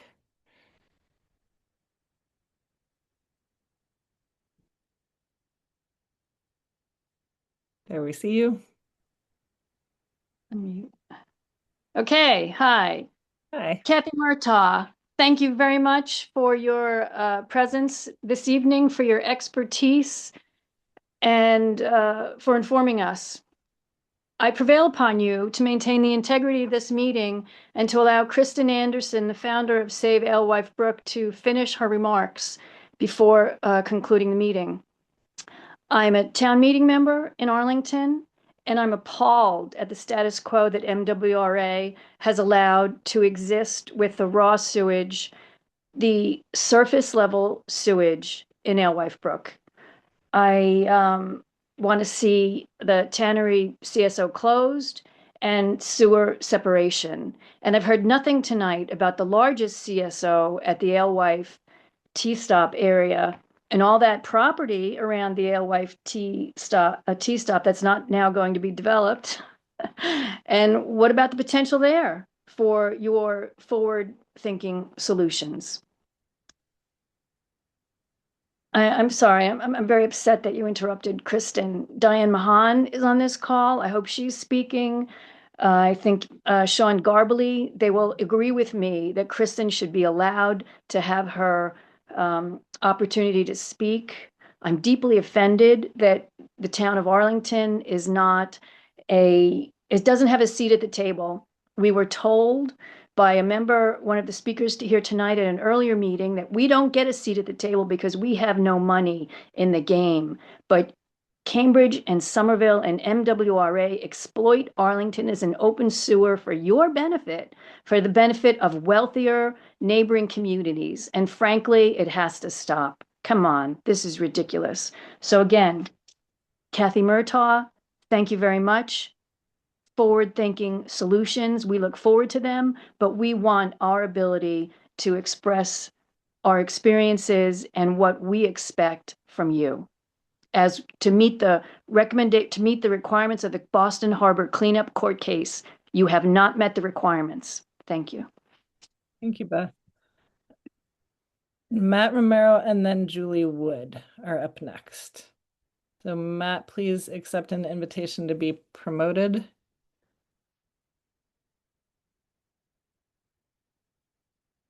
Great. All right. There you are. And can folks, oh, looks like my video is the wrong way. Let me get this one over here.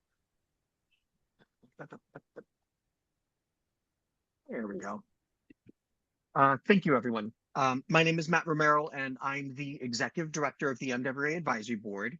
The Advisory Board's statutory role is to monitor the affordability of MWA's water and sewer rates for member communities and ultimately the ratepayers that pay those bills. There is no dedicated funding source for these projects. There's no line item in the state budget. Every dollar spent comes directly from MWA ratepayers. So these are real dollars paid by real households and businesses, which make careful consideration of all of the total costs absolutely essential. So affordability isn't just about limiting spending. It's about making sure that when we do spend, we achieve actual meaningful benefits for those dollars. And that requires discipline in evaluating which projects deliver the greatest return relative to their cost. Now, I'd like to return to a point raised earlier in the presentation.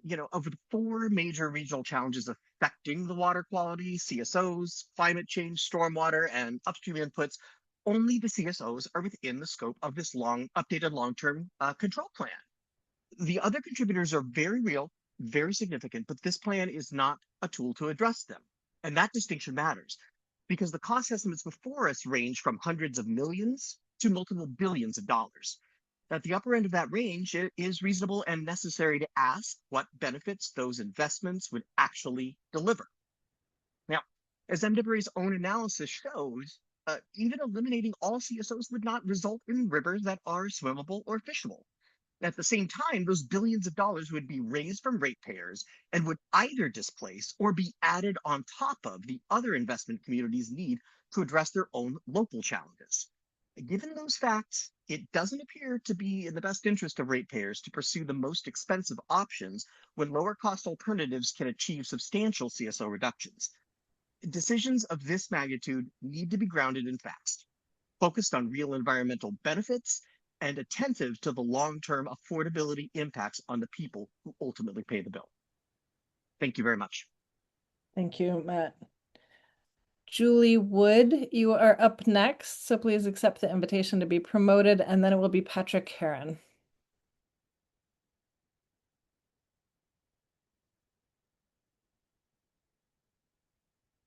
Hey. There you are. Hi. Hi everyone. I'm Julie Wood. I'm the Climate Resilience Director at Charles River Watershed Association. And while I greatly appreciate everyone's time and effort, I did find tonight's meeting very disappointing. The main themes that I heard you share tonight were one, that this problem is not a big deal, and second, it's too difficult to solve. Those of us that show up at these meetings strongly disagree. We are taking time out of our lives to be here because we believe this is a serious problem and one that can be addressed. We've seen our region take on challenges before. The Alewife wetland that you shared is a great example. In that project, Cambridge had a challenge that needed to be addressed.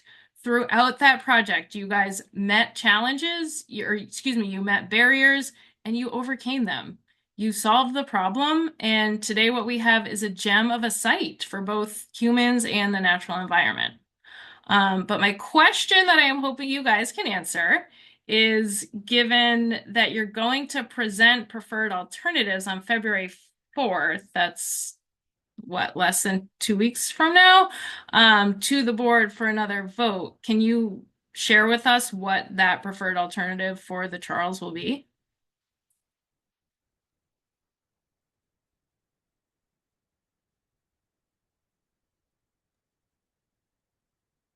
My sense is that's not going to happen tonight. Okay. Can I ask when we will see what that preferred alternative for the Charles is in advance of that vote?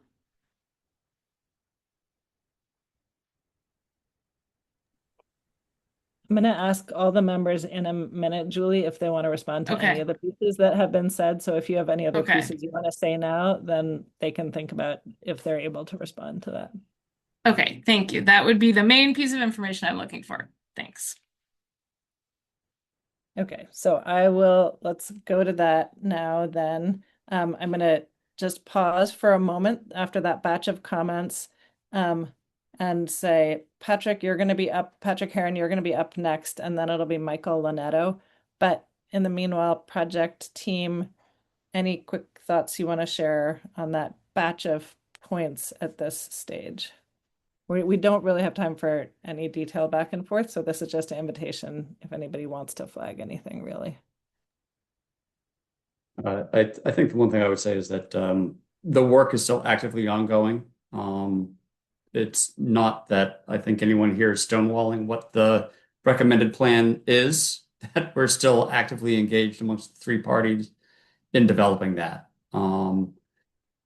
I, at this point, can't even guess as to when we're going to reach the end point of that analysis. We've got a MWRA board date set, and maybe we'll have that negotiated by then. Maybe we're going to have to ask the board to push it out. There's still a lot of work to be done. Okay, thank you. All right, we are going to go to Patrick. Patrick Heron, please accept the invitation to be promoted.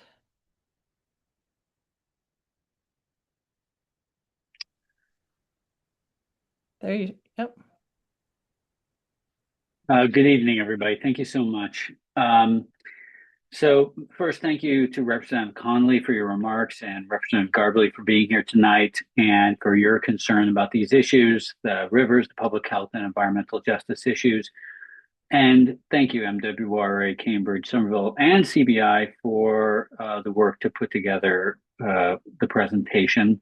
And I think as much as anything, the presentation left us with a lot of things we want to comment on and ask a lot of questions. But I think with my brief time, I'm going to take a breath and just say, I propose that we take a step back and ask ourselves where we all are collectively right now.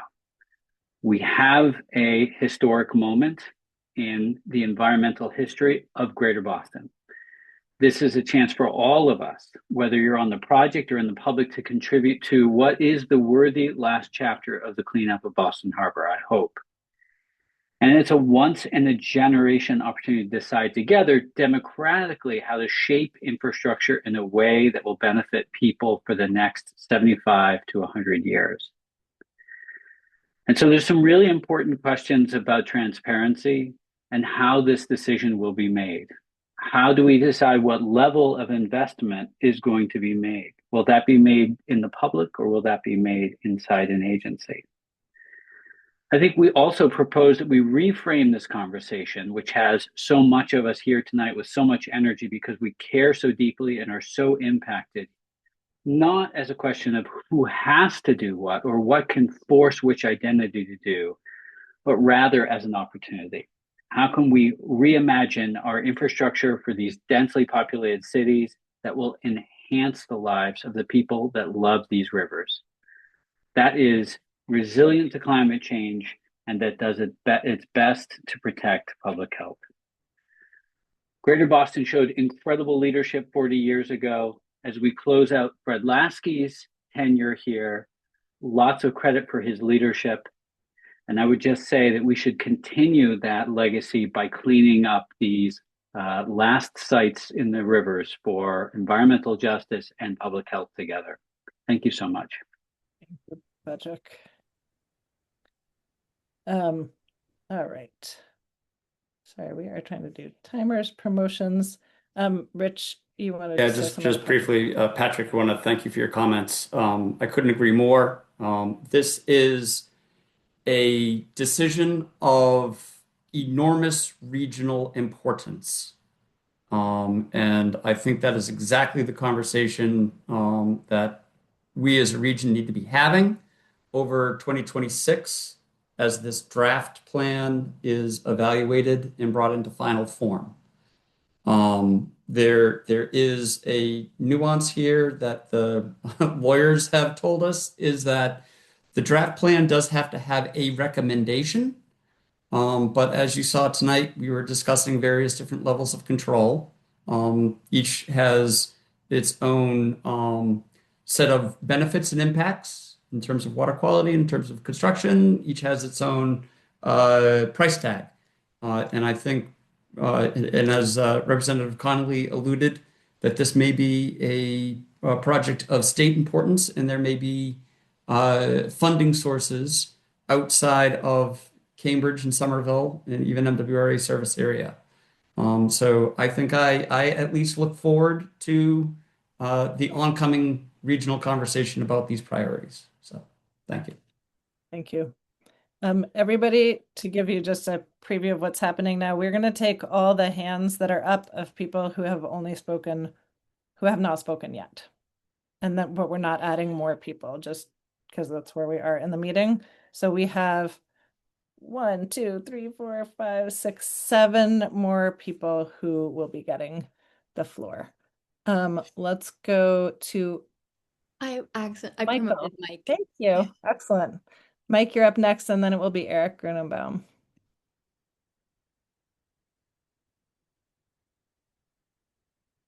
Welcome. Okay, so you should be able to hear me, I hope. Yes. And so first of all, thank you for all the work. I realize this has been a major piece of work. I've been through these meetings for most of the past year, and I'm still disappointed. So, and I'm mostly disappointed at the moment that the update to the plan that you've made today, that you presented today, does not address the issues raised by the letter from DEP and Secretary Tepper about the impact on our waterways.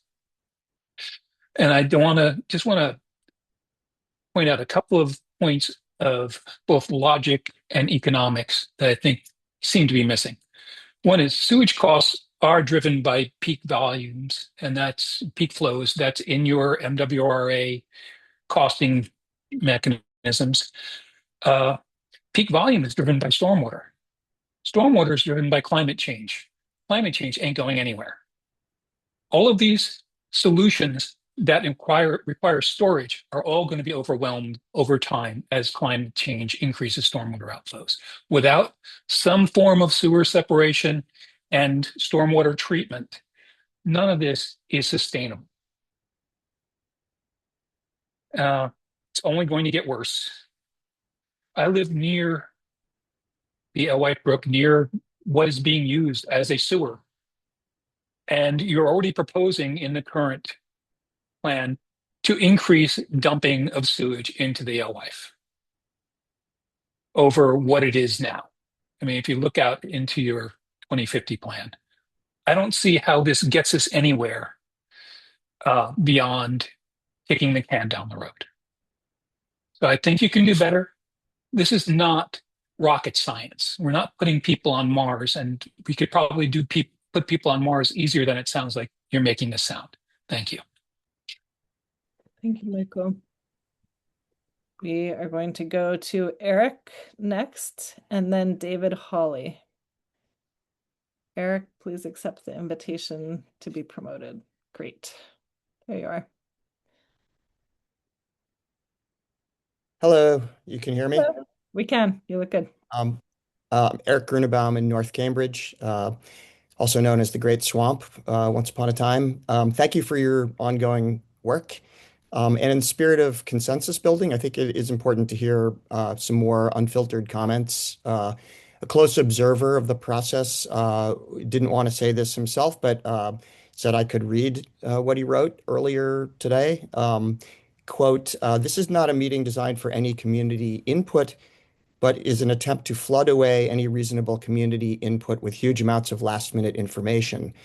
Any proper public process would have released this information with documentation and the ability to ask questions and get answers at least a month ago. The meeting tonight is a sham and would be better rescheduled for a later date. End quote.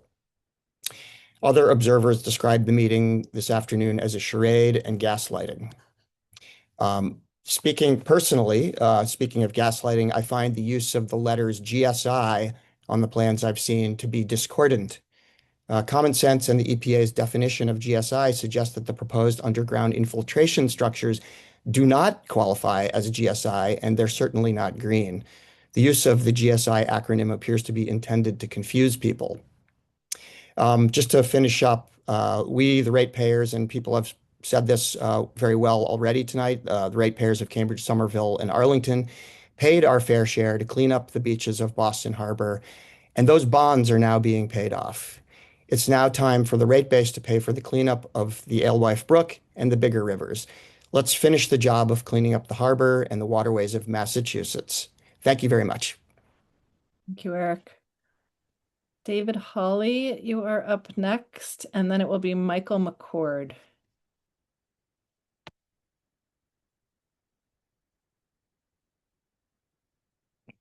David, you look like you should be able to unmute then. Okay, I think you have me now, and Yep. maybe even video. Thank you. Perfect. So first of all, I am not as up to date because I used to live in Somerville 40 years ago, and I just moved back, bought a home here.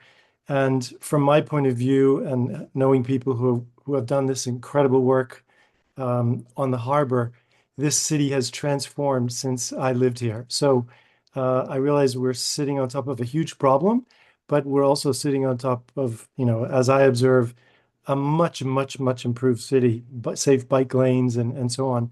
And my question is for what you presented tonight was so macro and so big in such a dense environment.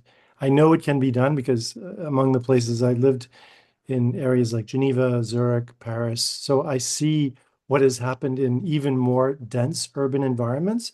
And when people start swimming in the rivers and the lakes, the whole city takes almost a new personality. So I just encourage you to do everything you can. My question is there a way that individual people can make a dent in the size of this problem? So I'm thinking about things like, everyone having a permeable driveway, certain kinds of plantings and lawns. There's probably millions of ratepayers whose lawns are making a contribution to all the phosphorus and so on that's going in. What if we all had rain barrels? What if all industries with flat roofs had green roofs? And composting toilets, leaks, all of these things. What if not sure the number, 1 million, 2 million people who live along these waterways own homes along here. Is there anything we can do that would have an impact? Because it seems like what you have to do over 25 to 50 years, if all citizens did something, it would, I think, change our attitude to just pointing, but to helping. Just throwing that out there to see what's possible. Thank you. Thank you. Michael McCord, and then Nancy Bunsen will be after Michael.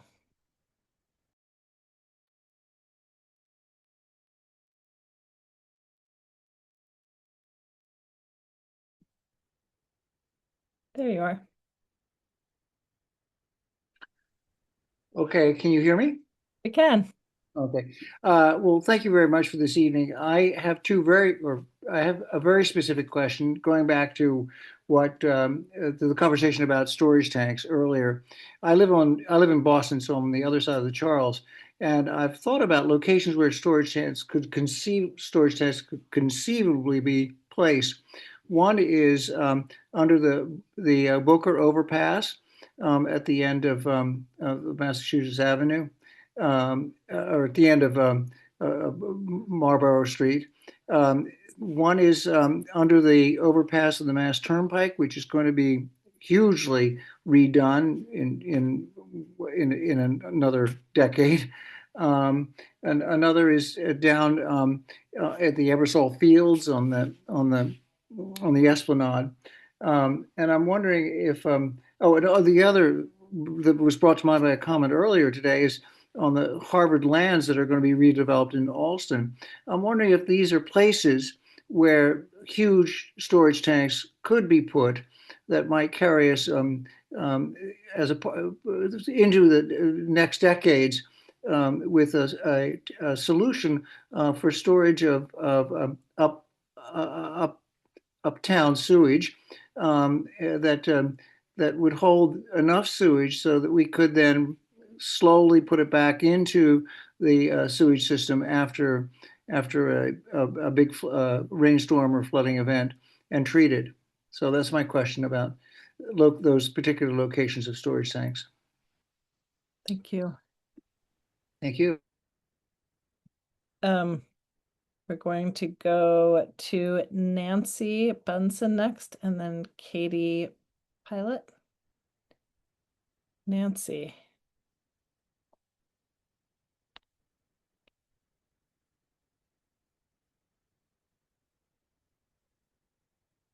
Unmute.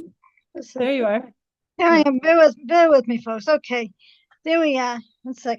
Oh, all right. I guess I'm the last time. Well, thank you very much for the presentation. I'm on the Boston side of the river, and it's my place is on the back bay. During the seasons, there was a lot of other sunbathers, and I see a lot of storage and stuff. So no, I was interested in the presentation and see what the plans are so I could have an understanding, but I always see a lot of storage by the back bay area, like the Esplanade, going maybe a little further up. I think opposite the Prudential Center. I'm trying to think of the Dartmouth Street side. But I also was wondering, what would happen to the ground, like when we move the earth, like from Magazine Beach, or when when they take the deep deposits of the earth and stuff. I try to see the big picture, but where does all the land and it's disruption of all the earth and the environment, to think of what's going on with the disruption of wildlife and everything too, because we have, well, I don't, but some of us have coyotes and stuff from the other past. We just finished the bridge by sort of kind of near Hyde Park that took 4 years to finish, and it brought a bunch of rats. So, I would guess that similar projects would do similar things. So that would be my concern. But I get upset when I see people trashing all the little storage. It's supposed to be fit for swimming stuff. It's not quite there yet, but I'm glad to see the big picture with my business background so I can see the different things involved. But I'd like to see something before February 4th so we can continue to see the plans and, update our questions and stuff. So thank you very much, guys. But I always, I love to go to the Charles since I moved away from home and stuff. It's like there and by the Hatchel, I love to go and stuff. So I want to keep it fit there as my little place of rest before I hit the beaches and stuff. Thank you. Thank you. We have 2 more people who are in the queue who haven't spoken. So that is Katie Pilot and Tori Antonino. So Katie, you are up next.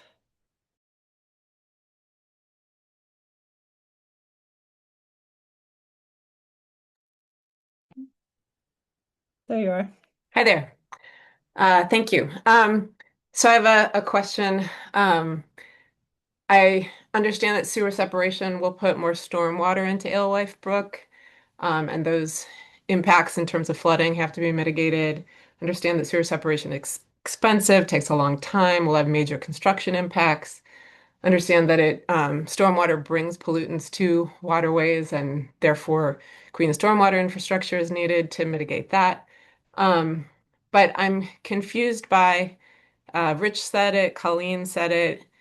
They both said Jim would tell us more about it, but Jim seemed like he just sort of repeated the same thing, which is that, slide 66, if the goal is to permanently close a CSO outfall, and they're talking about region-wide sewer separation, everybody keeps repeating, sewer separation will not stop CSO discharges into our rivers.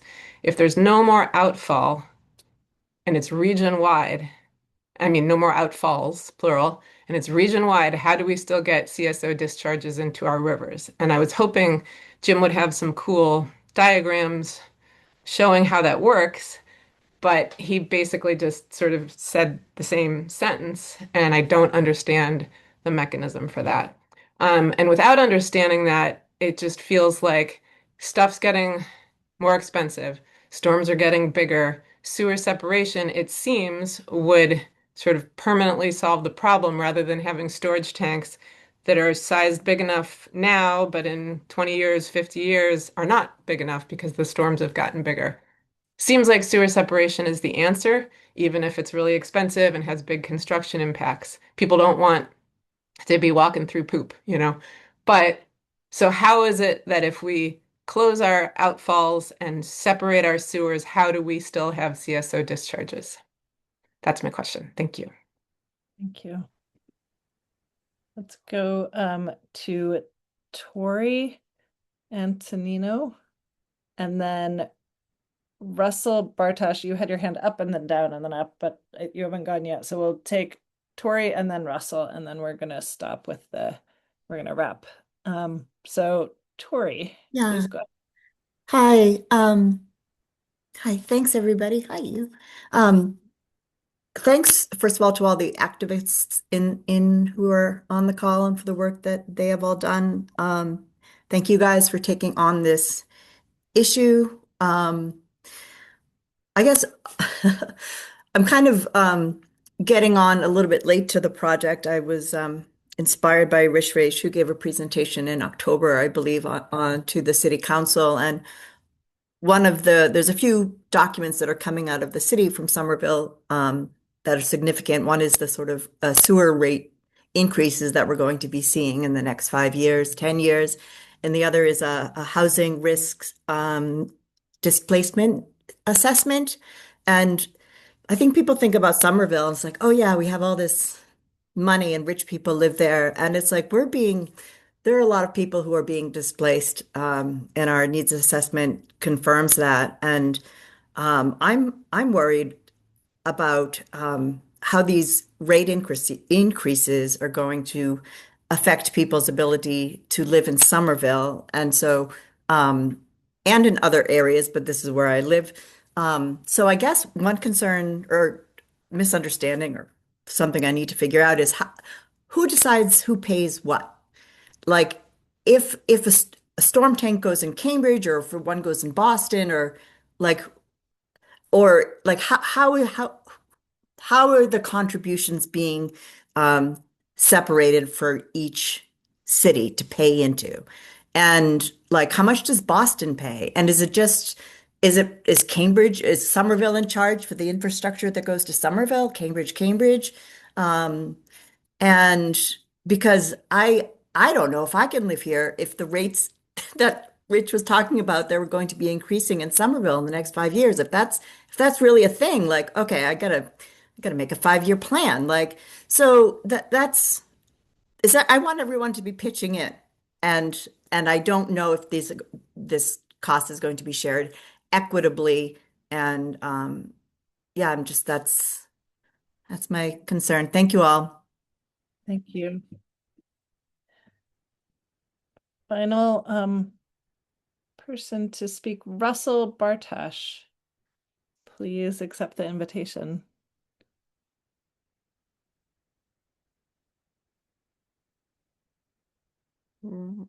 Oh, good.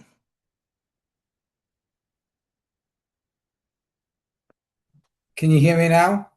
Ken, welcome. I'm trying to turn my camera on. I don't know if I can be seen, but anyways, good evening. Thank you for your presentation. My name is Russell Bartash, resident of Arlington. And I have a couple of comments. I'm not as well versed as the other activists here who spent a lot of time researching this. Number one, I'm really disappointed in the way you cut Kristen off. She's spent a lot of time on this issue, and I thought that was really unfair. Some people are much more knowledgeable than others and should be able to share their knowledge with you.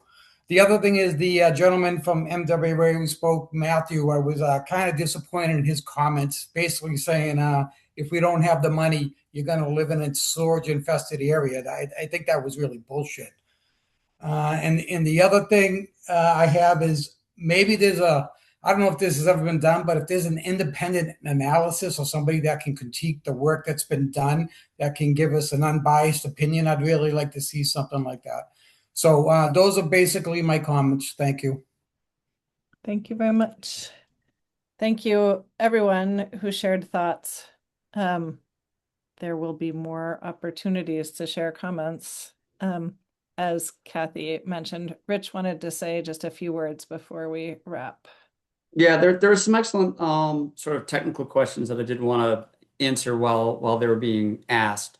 First was on, what can people do on their own properties on site? There are plans throughout the nation, particularly Washington, D.C., that leverage a lot of on-site control. We've done our own analysis in Somerville, and that's actually why Somerville is instituting a stormwater fee that will have credits for people who manage on-site stormwater, and our projections do indicate that it helps. It helps largely with the smaller storms. So in terms of that, sort of typical year throughout the year, it helps reduce the frequency. So the smaller storms that are kicking in CSOs, it doesn't help quite so much with those larger storms in terms of the volumes of tunnels and things like that. The question on tank location, that tank location and location of wetlands or anything else like that has a lot to do with location, both sort of horizontally, but more importantly, vertically, where they are with respect to where the flow in the pipes is and where you're discharging. So some locations where you might look on a map and say that location makes sense, put a tank there, the vertical hydraulics of it don't necessarily work out. And finally, I will say to Tori, we don't have conclusive on who's going to pay what. So your concerns about affordability in Somerville are very well funded. So keep talking to your city councilors. But the very confusing thing, which is completely counterintuitive, that perhaps we didn't really provide, sort of an understandable explanation on, is sewer separation.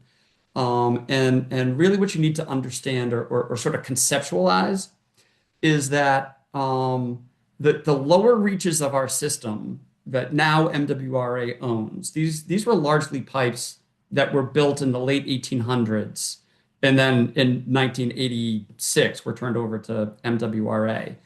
But the era that those things were built, they certainly weren't built for climate change conditions, and they really weren't built for the expansion of the system that we saw in the ensuing century and a half. And those things were built with relief points in them. That was just the way things were built back then. And we now call them combined sewer overflows. That wasn't the term back in 1860 when they were built. They were just relief points, and that's how the sewers worked. And they're important to how the sewers in that low-lying area operate. And it's not just for the combined sewer areas that are connected to them. They're also critical relief points for the separated sewers that are connected to them in the low-lying areas, including Arlington and Medford. And without those relief points, those pipes start, essentially getting higher and higher and can cause basement backups and street flooding. And so the other thing to understand is that combined sewers aren't the only source of stormwater in the systems. As I said right at the top of the presentation, separate sewers are imperfect. Cities and towns spend a lot of time, dollars in keeping stormwater out of their separate sanitary sewers. But you plug one leak, another leak shows up someplace else. Invariably, there are connections that are incorrect. Stormwater makes its way into those sanitary sewers. So when it rains, the overall system does see stormwater getting into it. Those downstream pipes were built to have relief. And the modeling shows, the way we did the modeling shows, that even if we were to take Cambridge and Somerville and Boston and switch them from a separate system, from a combined system to a separate system, that stormwater intrusion and just the nature of those pipes still lead to overflows. Not technically a combined sewer overflow, but it's still a discharge. Thank you, Rich. Anybody else on the project team want to say anything before we wrap? All right. Thank you, everyone. It's been really great to hear people's thoughts. Thanks to the project team. Thanks to everybody who attended. There will be more coming soon. Draft report in a few months. Stay tuned and be well. Good night, all.